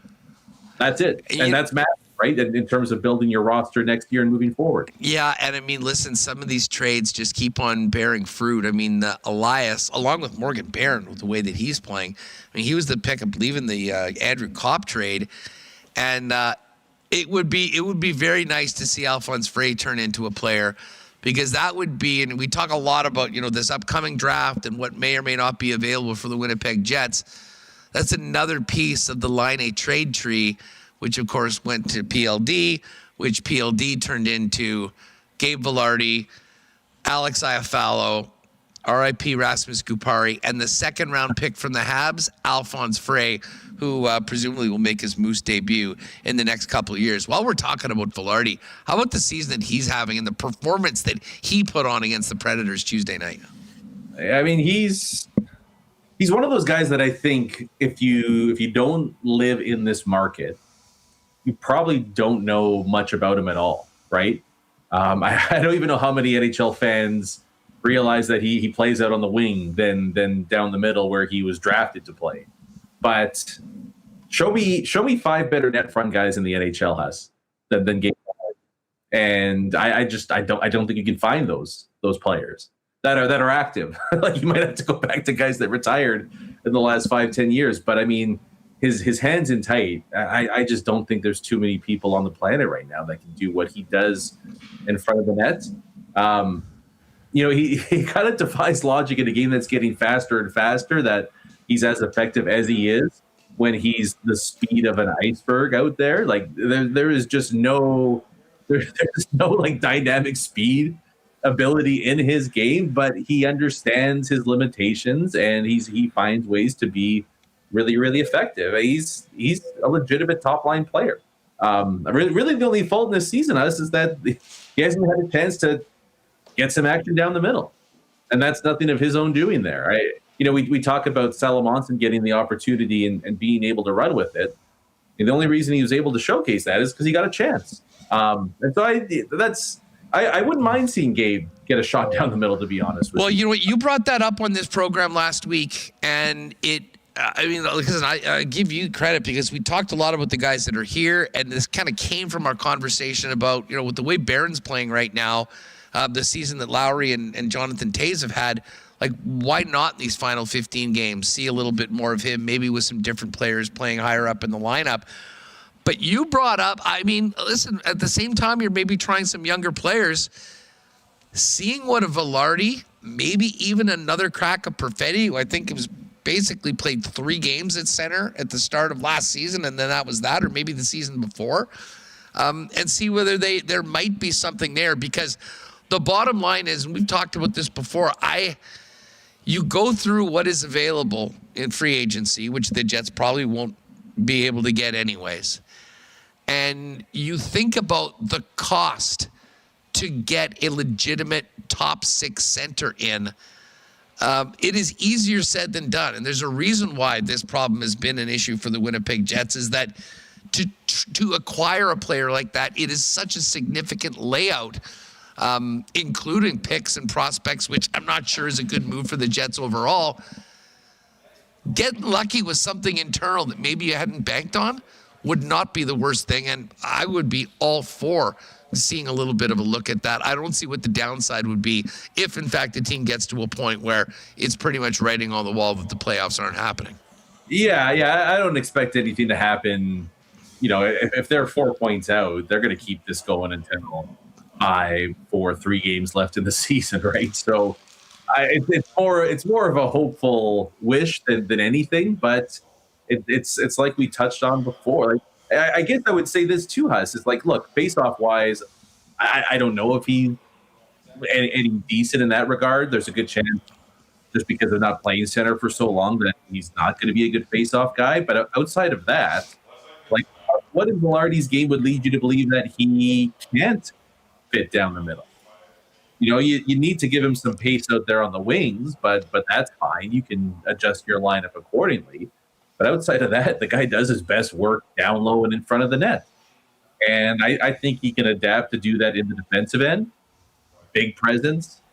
You're not asking him to be, an 80 to 90 point guy and supplant Mark Scheifele. You're asking him to be a complementary piece on your second line. So I think it's worth a shot. I think there's a bunch of guys on this team that deserve a shot right now because the rewards are so immense that I just think you do your team and your organization a disservice by not even finding out if there's a shred of a possibility of it happening. Brandon Ruiki is with us. Check out Skates and Plates wherever you get your favorite podcasts. We're getting ready for the big Jetstown Takeover tonight here live in Gimli at Cudds Powersports on Winnipeg Sports Talk. Rue, before we go, I've been having this conversation with friends off air. Was just talking to Pete Blackburn. I know you're familiar with the podfather himself, Bill Simmons. And Simmons every year does an NBA trade value list where the number one player in the league you would not trade for anyone straight up 1-for-1. Who is that player? And you have to take in contract, you have to take in age, all of that. Who is the most untradeable player in the league right now? I didn't hear the conversation, but my guess is that you mentioned instead of Connor McDavid that it was Macklin Celebrini. Well, exactly. And I guess the question is, I don't think San Jose would, but it's more because of where they are as a team. Would Edmonton trade Connor McDavid straight up for Macklin Celebrini? I don't think so. What about in the offseason? What if the playoffs don't go well and you're trading 2 years of certainty with McDavid for Celebrini on an ELC with the rest of the team that you have? That's an interesting question. I mean, it's probably no still, but it's definitely a debate. Yeah, it's not like we don't have to think about this. It's like it's more like, holy crap, we gotta have a discussion here, fellas, and let's make sure this doesn't leave this room and nobody else finds out about it. I mean, yeah, it's interesting because Edmonton is clearly just so win now, and that's it, and nothing else really matters. And Celebrini's out of this world. I just think McDavid gives you a better chance regardless in this window for sure. And in the next 2 years, I don't think you can debate that. And then whatever happens after that, they're going to pay the piper soon here, one way or the other. But I don't know, man.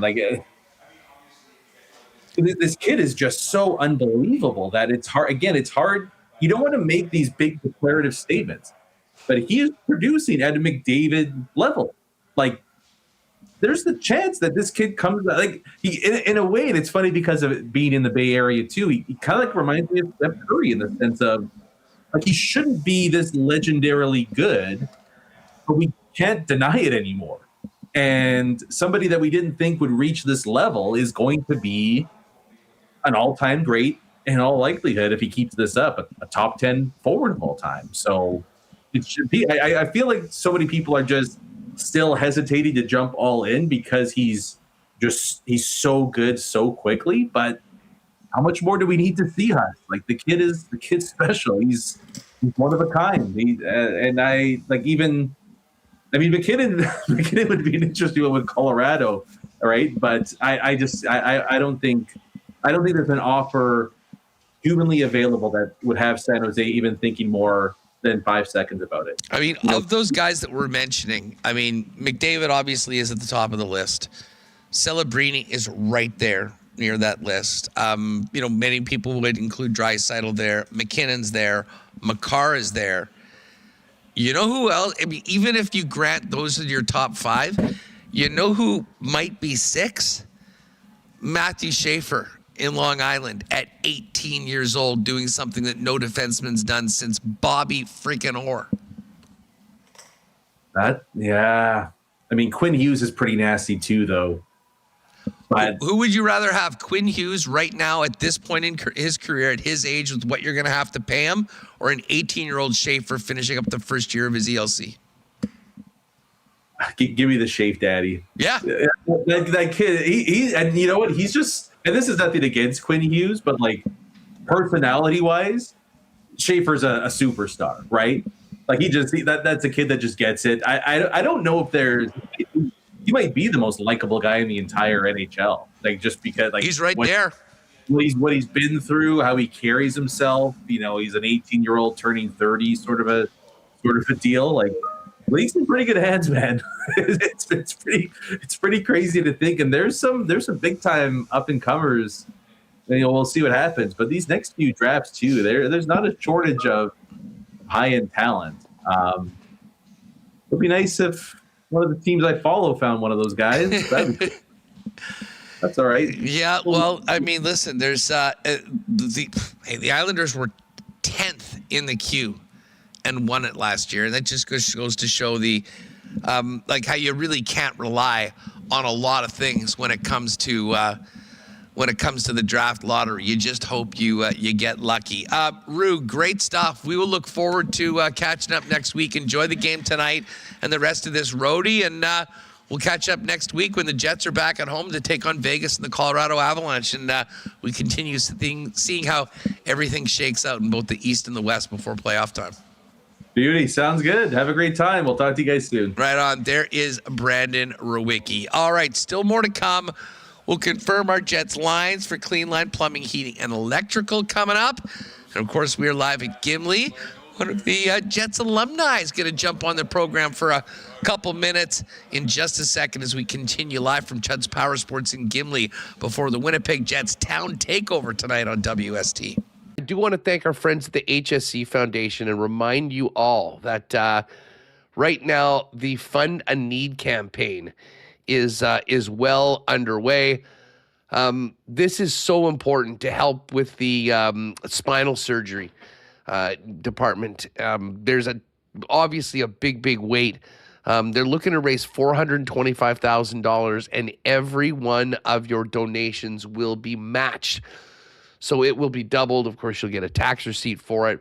They're looking to get some new surgical equipment that will allow 200 more spine surgeries and 400 more joint replacement surgeries a year. So if you go to Health Sciences Center Foundation, to the Fund a Need campaign, and help us raise $425,000, and everything is matched by the Manitoba Spine Program.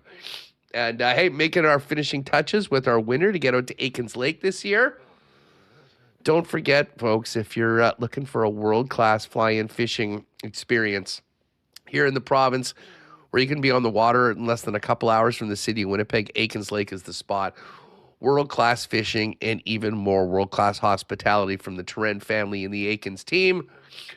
Booking now throughout the summer, over 75% full. So check it out now at aikenslake.com and get your bookings. And if you are looking for a great summer job for you students out there, go to aikenslake.com and inquire as well about opportunities for the upcoming year.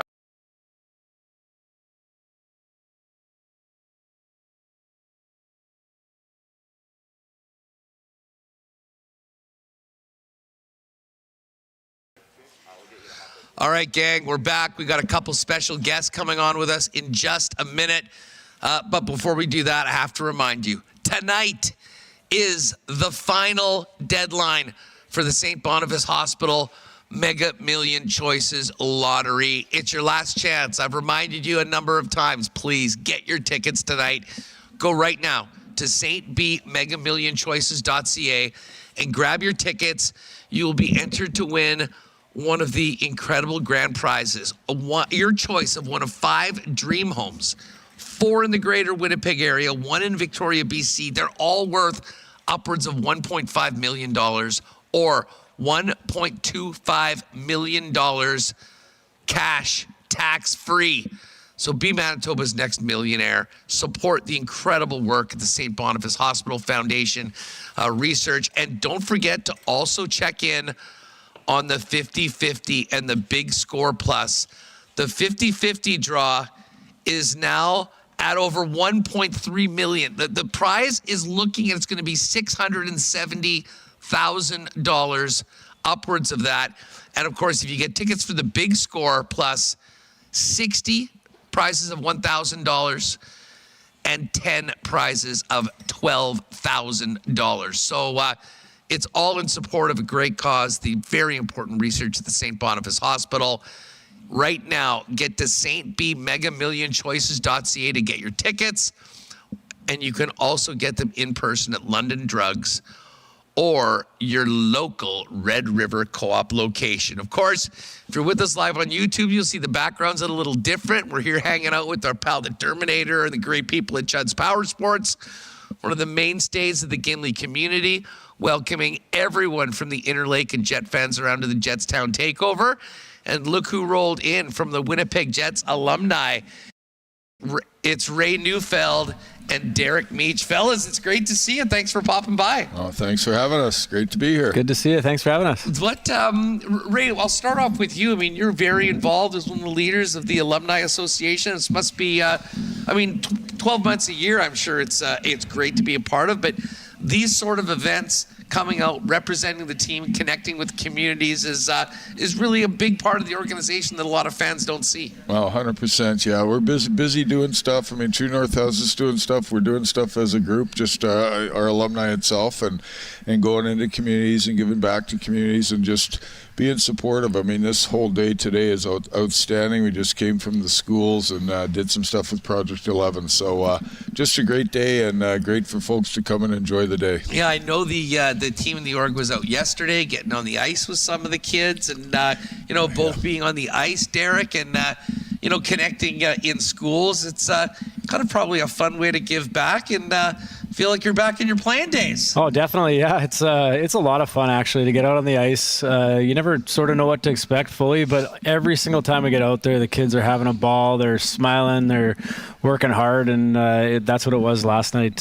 4 different groups came out, a few different age groups, and they tested us in some of those shinny games. I'll tell you that. Well, it's funny. We were talking to some of the folks at Cudds who were out around and checking out, and the one thing that they said was that, sometimes the kids, you said these kids were locked in. Oh yeah, like they were making the most of every minute with you guys out there. Yeah, that was fantastic just to see how many kids. There are about 30 kids on each ice time. The coaches from the Jets development did such a good job with all the groups, spreading them out, keeping them moving through the drills, and then we're just out there to provide a little bit of fun and keep them engaged anywhere we can, and had a great time with them. It was awesme. Gilly joined us yesterday as well, Randy Gillen. So he was teach out. the kids about face-offs. Yeah, he was all over something, I guess. But he was there. We're all feeling it. Has been a long time since been on the ice for 4 hours straight, but it was a great day.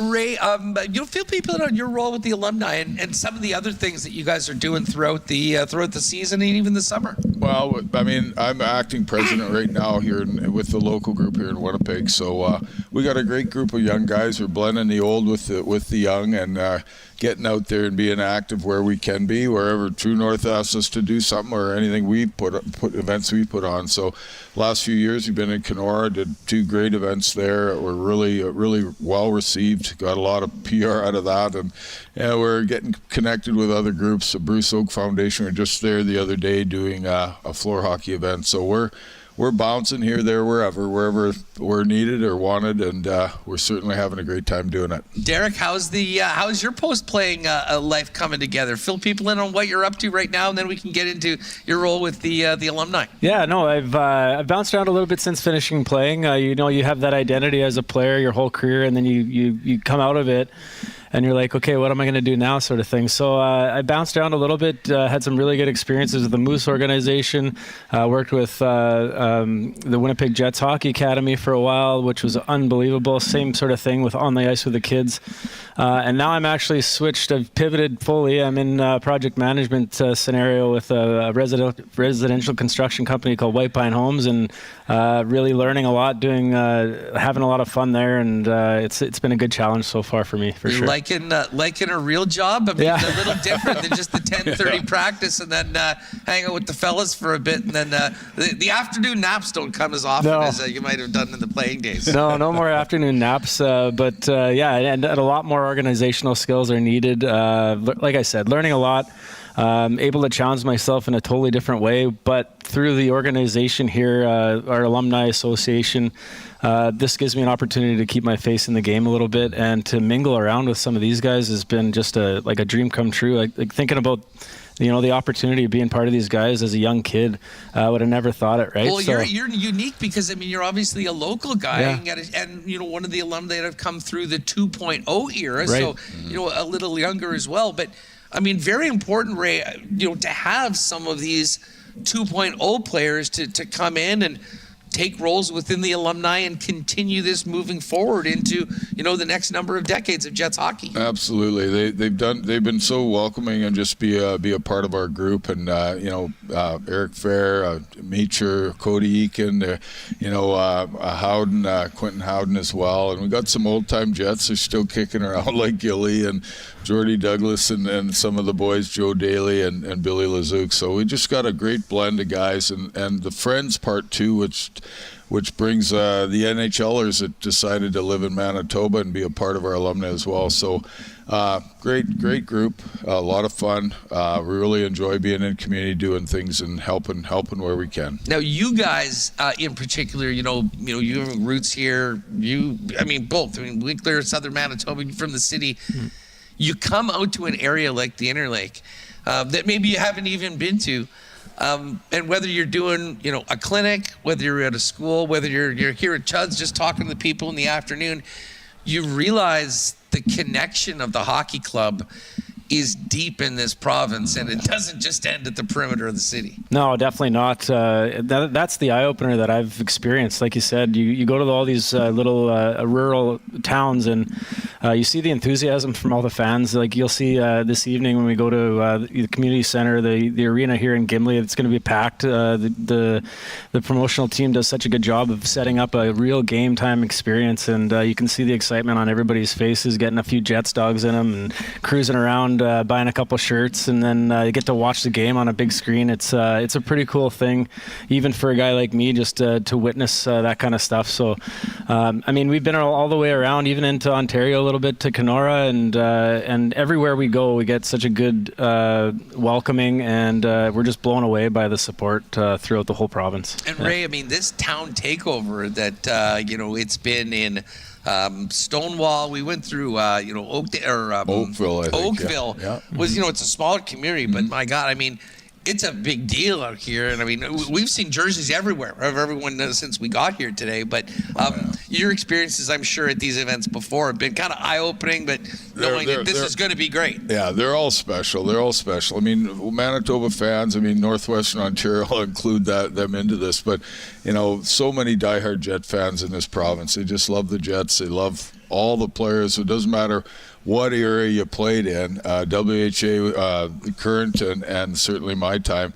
Once you put on that sweater, it's special, and it means a lot to people in the communities and all the communities we go into. Now, Derek, as a retired player, but still very involved with the organization, I'm sure you are quite excited for next October with the outdoor game coming back, alumni game, and probably a chance to get back together with a bunch of the fellas that you shared the dressing room with. Yeah, definitely. I just feel totally honored to be even considered to be part of this whole thing. And I got a text from Blake Wheeler, a couple months back or whatever, asking me if I'd be interested, and I was kind of like, "Hey, do you have the right number? This is Nature, right?" But nonetheless, all the guys are great. We have a bit of a group chat going on, and there's some good chirps flying around, some good jokes and stuff, and that inaugural season was a special one. Obviously, the Jets left Winnipeg, which was crushing for a fan like us or me when I was a kid growing up. But then to have that come back into our city has been such an amazing thing, and you're seeing it throughout the whole province. And to be able to sort of represent that stage in the Jets' history is something that I'm very honored to be a part of. And now I got a few months to try to get in shape for it, I guess. Well, I just add to that. I think it's so special when you recognize the Manitoba guys that have the roots in this province and to be able to be a part of that event. It's got to be incredibly special for them, and I'm so happy for all the guys like Eeks and Fairzy and of course Micha that can be a part of that. Well, and let's face it, I mean, it's a huge, a big National Hockey League event, for the city. And I know the alumni game is going to be at the arena. The big game outside, I mean, what an opponent. You got the historic Montreal Canadiens yes. at our beautiful stadium, home of the Winnipeg Blue Bombers. I mean, the first year, it didn't go well for the Jets on the ice in the actual game. Hopefully they can get a win. But just to be able to showcase our city, our stadium on that level, and do it with 30,000+ in for an NHL game. It doesn't get much better than that. Yeah, it really doesn't. It'll be an outstanding few days, and the city will be crazy, of course, and wild for it. And to bring the Canadians in, I mean, I guess, you got to have somebody. But I think it's great that they, they'll make the win that much sweeter. That's right. Mike Keane being a part of that is also very special and certainly well known in Manitoba. So I think that was a nice touch by True North. Guys, it's awesome to have you on the program, and really cool to see what obviously you being the president, you've been so involved for a number of years, and obviously Derek, to have this new generation of 2.0 Jets with major connections, being a hometown guy. It's neat, and obviously to have you guys here for that. I think you guys are going to have a lot of fun tonight with the people of the Interlake down the block at the rink. Yeah, definitely. We're looking forward to this. I know Corey and Barrett and the whole crew are working hard right now getting it set up, and so it's going to be a great success, I know, and we're looking forward to mingling it up again with some of the people we've already met in the community, and it'll be a great night. Ray, Derek, you guys have a great time tonight. Thanks so much for doing this. We'll see. By the way, you ready for the golf tournament circuit this summer? We'll hit a few up. I imagine.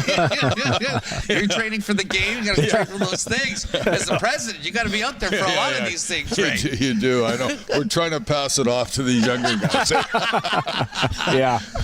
Hey, boys, all the best, and thanks so much for doing this, and I really appreciate you popping down and seeing us at Cudds as you get ready for the night tonight. Thanks so much for having us. Okay, great stuff. There is Derek Meach and Ray Neufeld of the Winnipeg Jet Alumni as we get ready for a puck drop. I guess about 3 hours away right now with the Jets and the Boston Bruins getting ready to drop the puck at the TD Garden.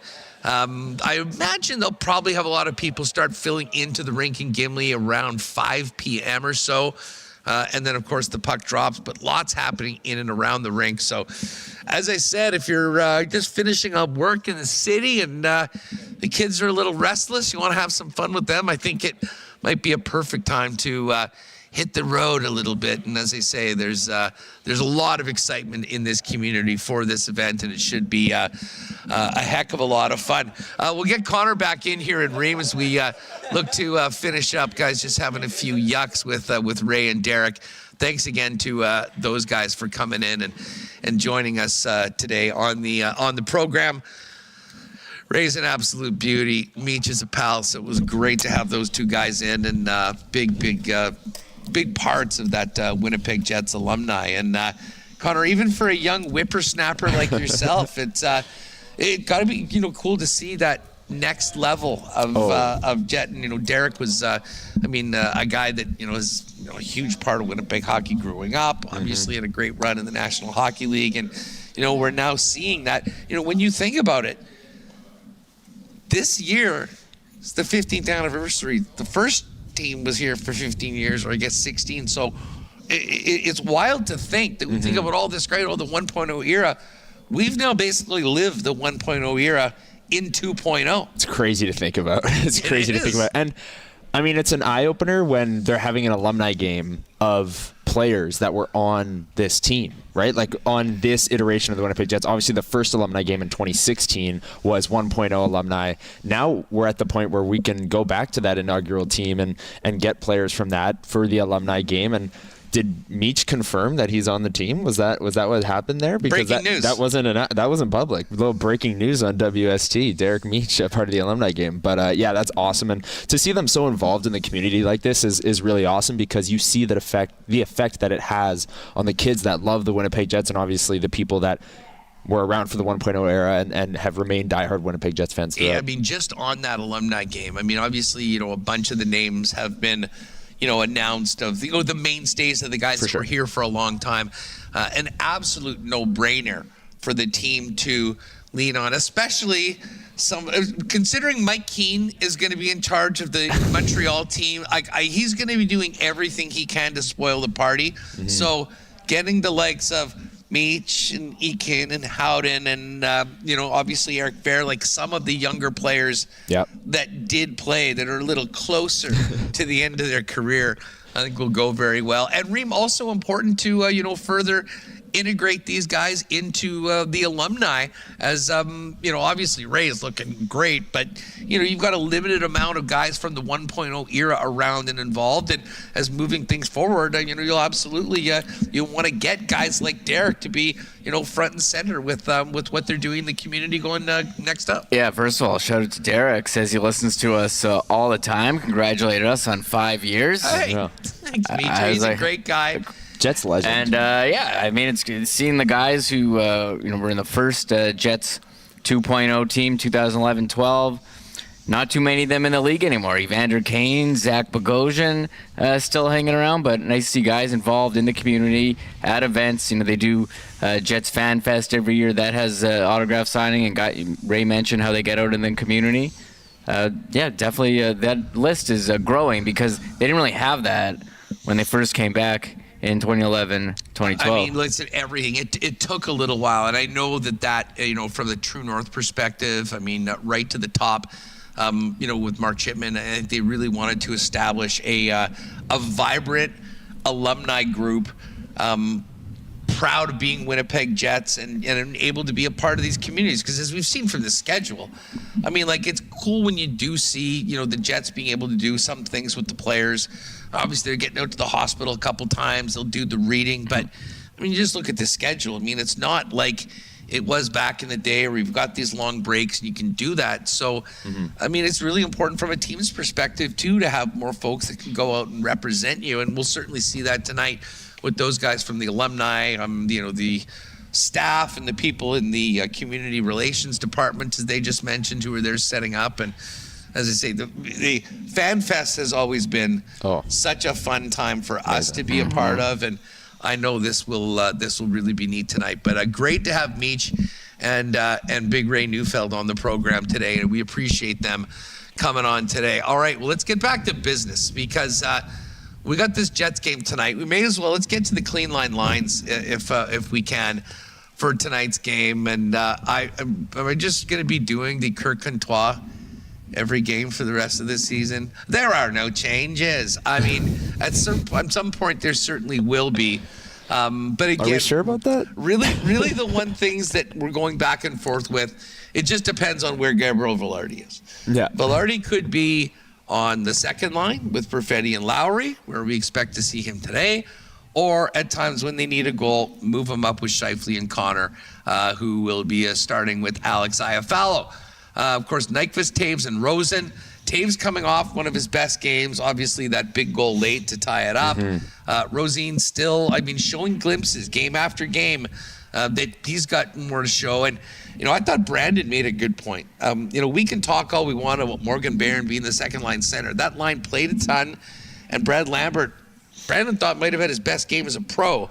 they've been really think so. effective together along with Cole Koepke on that fourth line. Yeah, and we've talked about what makes them go as a line. It's the speed, right? It's the threat of speed by all of those guys. And Koepke can run guys through the boards, and he does that to spark some energy. Brad Lambert's not that kind of player, but if you have a forechecking option like Cole Koepke, Brad Lambert can be a support option, and he got robbed by UC Saros late in the third period when it was still 2-2 in that game that completely would have changed it. But Brad Lambert and that line, I agree, did have one of their better games as a trio, and Brad Lambert one of his best games as a pro. One of the questions, Huss, where we're talking about there are no changes to this lineup, when Neil Pionk comes back, which Scott O'Neill said today could be on the weekend, as Neil Pionk is wearing a regular sweater at practice today, what happens with Elias Salamonson? I think that is one of the big questions with this lineup. Right now, does Pionk go back with Sandberg? If so, does Salamonson pop up with Morrissey? Does he pop down with a Fleury or Bryson?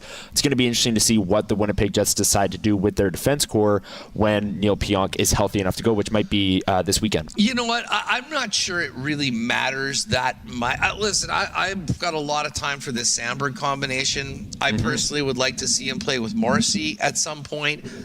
And you know what? If he's playing on the third pairing and getting significant minutes with Hayden Fleury, I mean, that's fine too. I have a feeling Bryson's the guy that pops out. I think the big question with Pionk, as we look at tonight's defense pairings, again, Morrissey, DeMello, Sandberg, Salo, and Fleury and Bryson, what's most important that he plays regularly, and at some point in the future they do have that mix. But I'm not sure that Pionk comes right back into that top four role. Yeah. And again, the other big question is, like, if he was coming back tonight, based on everything that we know, I think they still feel like Neil Pionk is slotted in that spot.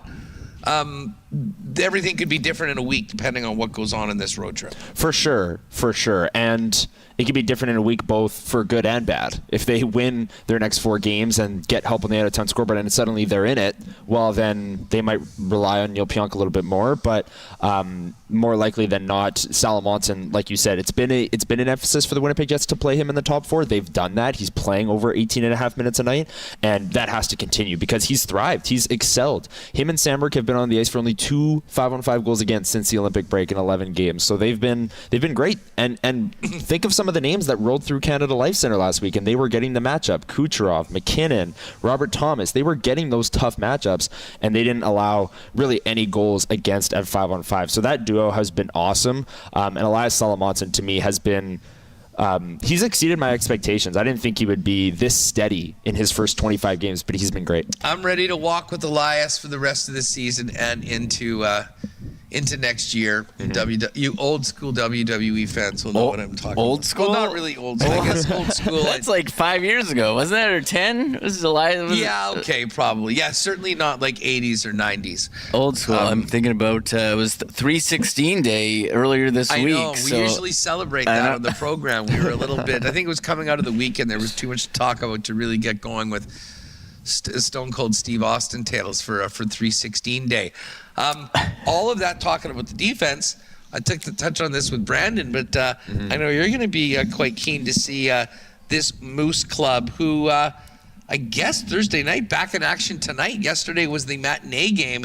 They'll back at it tonight, and we'll see when we get a look to see Alphonse, the newest member of the organization, live here in the flesh, playing in the American Hockey League. Yeah, I'm pumped to watch Alphonse Frey for a few reasons. You look at his numbers in the SHL before the World Juniors. Like, going into the World Juniors, I was thinking, okay, how has his season gone so far? Because I haven't been tuning into SHL games.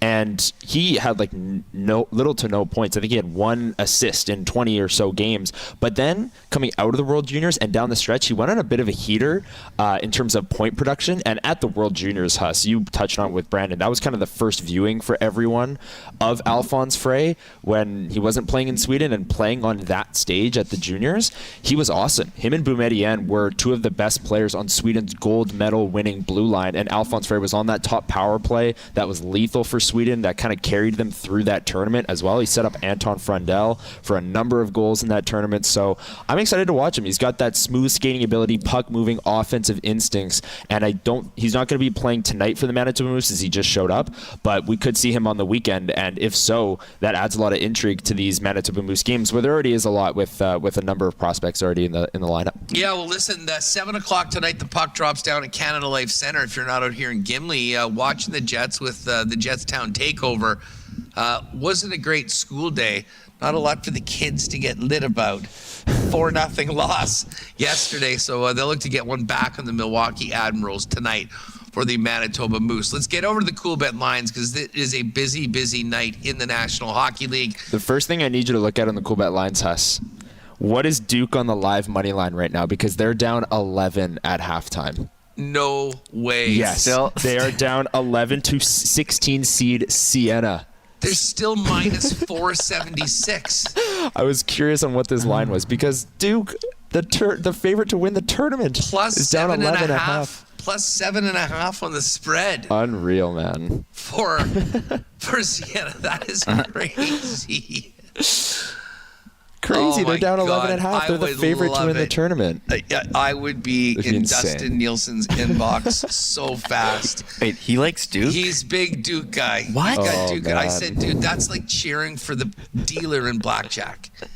Like, who? Is he a Dodgers fan? He's a big Duke guy. Yeah, Dodger, like just front runner. Why is he like Duke? Who likes Duke? Listen, it's a great question. Man? It's a great question. Not me. I will not be at it. Vanderbilt up 3 at halftime on McNeese State right now.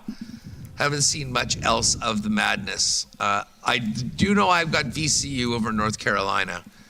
That game's going at plus 550. They're plus 120. All March Madness is up right now. I think you can still get the futures. And Duke's off the board right now. Why? I wonder why. I guess it's the region. No, it's only the region. Yeah, the only Midwest, I guess. Yeah, that makes sense. Everyone's playing, so the bets are off the board. But all the games are on tonight. But as far as the NHL goes tonight, this is a really busy night with some high leverage games. Starts off with the Jets in Boston to take on the Bruins. Jets are plus 120. The Bruins are minus 141. Looking at a battle of U.S. goaltending stablemates in Connor Hellebuck and Jeremy Swayman. The Bones Brigade continues to roll on. Columbus at home, taking on the Rangers. Rangers lost at home last night, had to travel. Seabus minus 217 on the money line. I don't even mind them on the puck line tonight, to be honest. Minus 1.5 is plus 115. Remis, have you seen what Charlie Coyle has been up to over the past couple months for the Columbus Blue Jackets? No, I don't know offhand. He has been ridiculous. Charlie I picked him Coyle? up. Charlie Coyle. And dude, Charlie Coyle, and I knew Charlie Coyle, he might be the top center available in free agency. Yeah. This summer, which kind of speaks to a lot of the other guys. But I mean, for the Winnipeg Jets, they need to find a guy like that can come in and deliver like a 60-point season in the top 6. He had a goal and 3 assists in their game against Carolina the other day. A huge part of this big turnaround for Columbus. Basically a pick-up between Montreal and Detroit. Montreal's minus 111. Detroit's minus 105. I thought Pete Blackburn made a good point. The loss of Dylan Larkin and where the Red Wings are right now, it's still precarious for the team from Hockeytown as they look to get in and, like the Buffalo Sabres look to be assuredly do, start a streak of making the playoffs as opposed to extending one of not. Yeah, and with Larkin out, Huss, you go back to last year. Remember when the Red Wings didn't add at the deadline and Larkin kind of came out publicly and said that he felt that his group deserved to be added to and all of this stuff?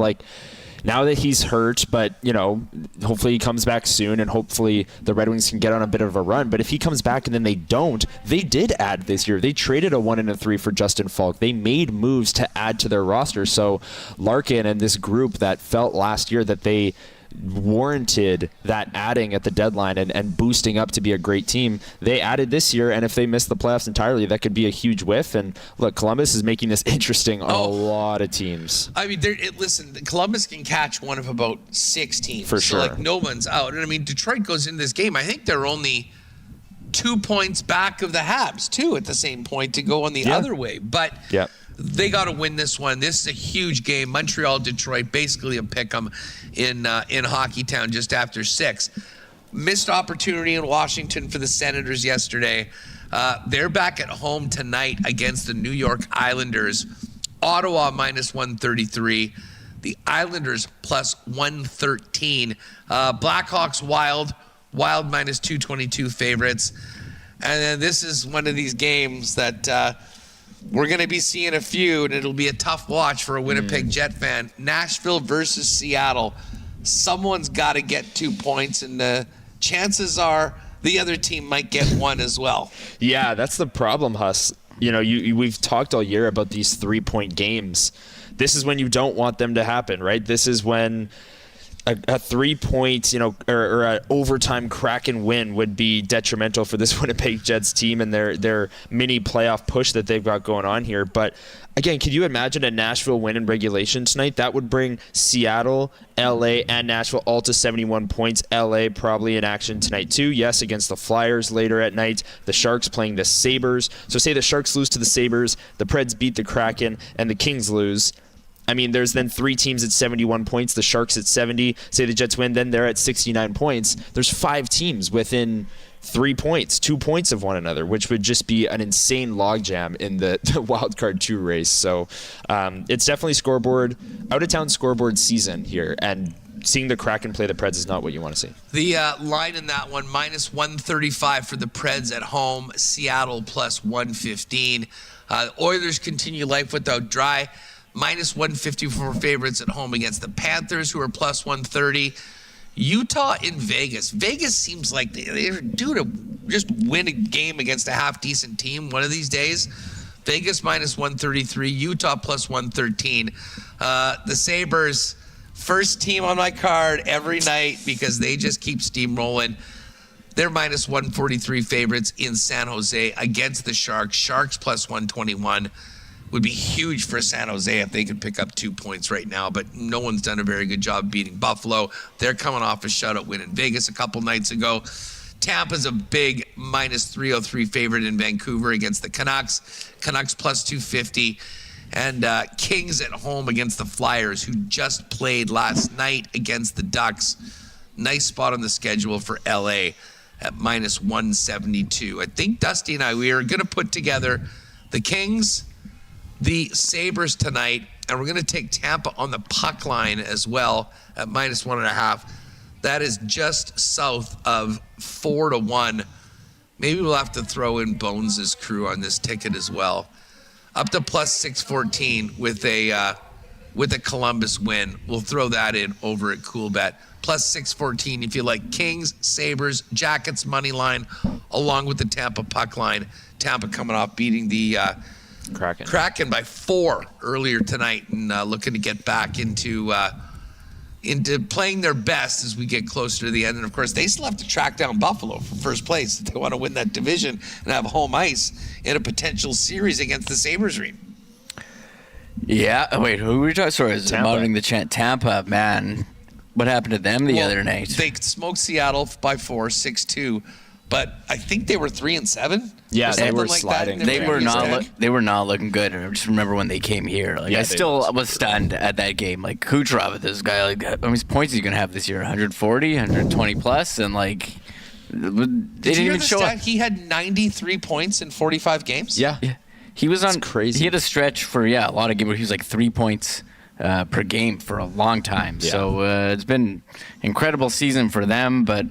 I mean, we'll see. This is a regular season, different game when it comes to the playoffs. How has the chat been today with the setup? I haven't really been able to see it very much. We got off track with a trivia question, which is why I spaced out there. So I guess Patrick Laine is scratched for the Canadians, and he is every night. Yeah, well, and it came up in chat maybe he would get in. And I brought up his 5-goal game. Remember that? He won a guy $1 million, and someone said waiters. He goes, do you remember the goalie that he scored all the goals on? And we're trying to remember the goalie. And Wait, what game was this? Who was it against? November 2018 against St. Louis. He scored 5 goals. Do you remember the goalie for St. Louis? Benner got called up in 2019. Yeah, Benner was a rookie. It was so good. Phoenix Copley? That's like someone like that. That's a good guess. I remember he made his debut, I think, against the Jets. I think we were he doing did. a show at Boston Pizza. Okay, no one said him in chat. Someone said Carter Hutton. I said, Jake was Allen? it? I said, was it? Okay, it was 2 goalies. Jake Allen was one of them. Oh, and then he got pulled for. No, Jake Allen came in after the backup got pulled. And who did I say? I said Halak, but it wasn't him. Brian Elliott? I was thinking him, but it wasn't him. No, it wasn't. Do you want me to tell you who it was? tell us, Okay, who is it? Chad Johnson. Ocho Cinco. Ocho Cinco. Like, do you remember him on No, St. Louis? I don't remember him. I couldn't pick that guy out of a police lineup, and I didn't even remember he was the name of an NHL goalie. That one escaped me. That one. So Phoenix Copley is a household name compared to Chad Johnson, the hockey Chad Johnson. I thought Phoenix Copley was a great guess. That's a good I guess. didn't even think of him. I thought Jake Allen for sure, or Brian Elliott came to mind. Brian Halak, but no, it was Chad Johnson. Great trivia question. That was Waiters? Waiters came up. I think he was trying to remember himself. I don't even think he was quizzing everyone. Listen, I thought you guys were talking about Liney's availability for the alumni game next week. And I'm like, listen, pump the brakes a little bit. Let's give the guy another shot somewhere else. Who knows where he'll be next year? Maybe he can play center.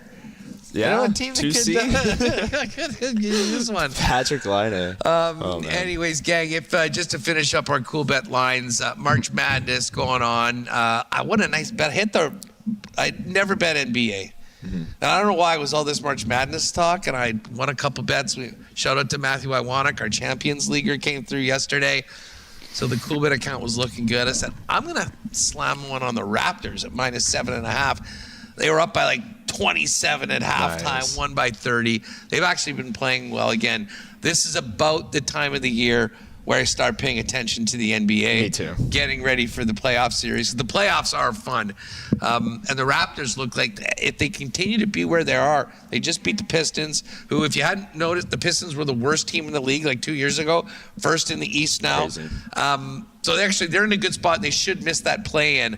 And it could be Raptors-Knicks in the first round. And I'll tell you what, I'll be locked in on that. That would be fun. If that happens. March Madness, NHL, University Cup, and Carrie Anderson. Do we have a line on Carrie for tonight?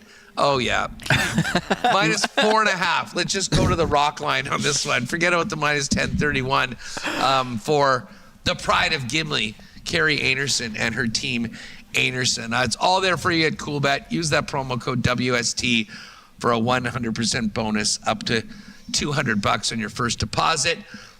And Connor, speaking of CoolBet, I was just thinking, we are going to need to wrangle up the fellas maybe early, mid or next week and do a little WST winners MLB futures preview. I've been looking at the futures through the WBC.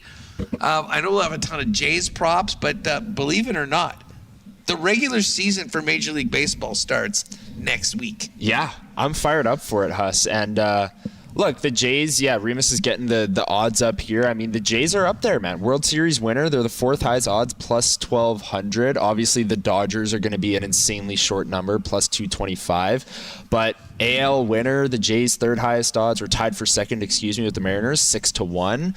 So I'm going to be in on the Jays. And I think even though with the heartbreak of Game 7 last year, they added a lot of fans to the Blue Jays market, and people are going to be paying attention to them coming out of the gate here. So look, Vladdy was awesome for the DR at the WBC, and so was Okamoto for Team Japan. So I'm fired up for Okamoto. I might get an Okamoto jersey. I love the Japanese guys. I was so sad when my main man Kikuchi left, but now we got a big bat playing third base. I can't wait. I think we will do a daily Jays report on WST. The interest is very high coming out of last season, so we'll do that. Good. They play every day, so it's easy to do a daily report. That's the dog days of summer, right? Throwing the game on afterwards and seeing what happens. And hey, you missed yesterday. Andrew Collier we were getting ready for Goldeye season with the promo schedule. I know you were checking that out. Baseball bingo. 2 weeks today. Yes. Home opener. I'm fired up. 2 months. Look for. Did I say 2 weeks again? I did that yesterday. You did that too. yesterday. I'm so excited to get the snow. I believe you said it so convincingly. I was like, yeah, sure. I've 2 weeks. convinced myself that it's in 2 weeks. No, I saw. To keep on looking at the calendar. No, it's not early May. We're still in March. Absolutely. It is, in fact, March 19th, the day of the Jetstown Takeover, which is why we're here in Gimli. It's been a great day. Awesome to see how excited everyone is in the community for the team and the event tonight. And it was just so much fun to get out here, meet the Cudds family, meet the man himself, the Derminator. I feel bad for the Derminator. Everyone at Cudds goes in the marble race.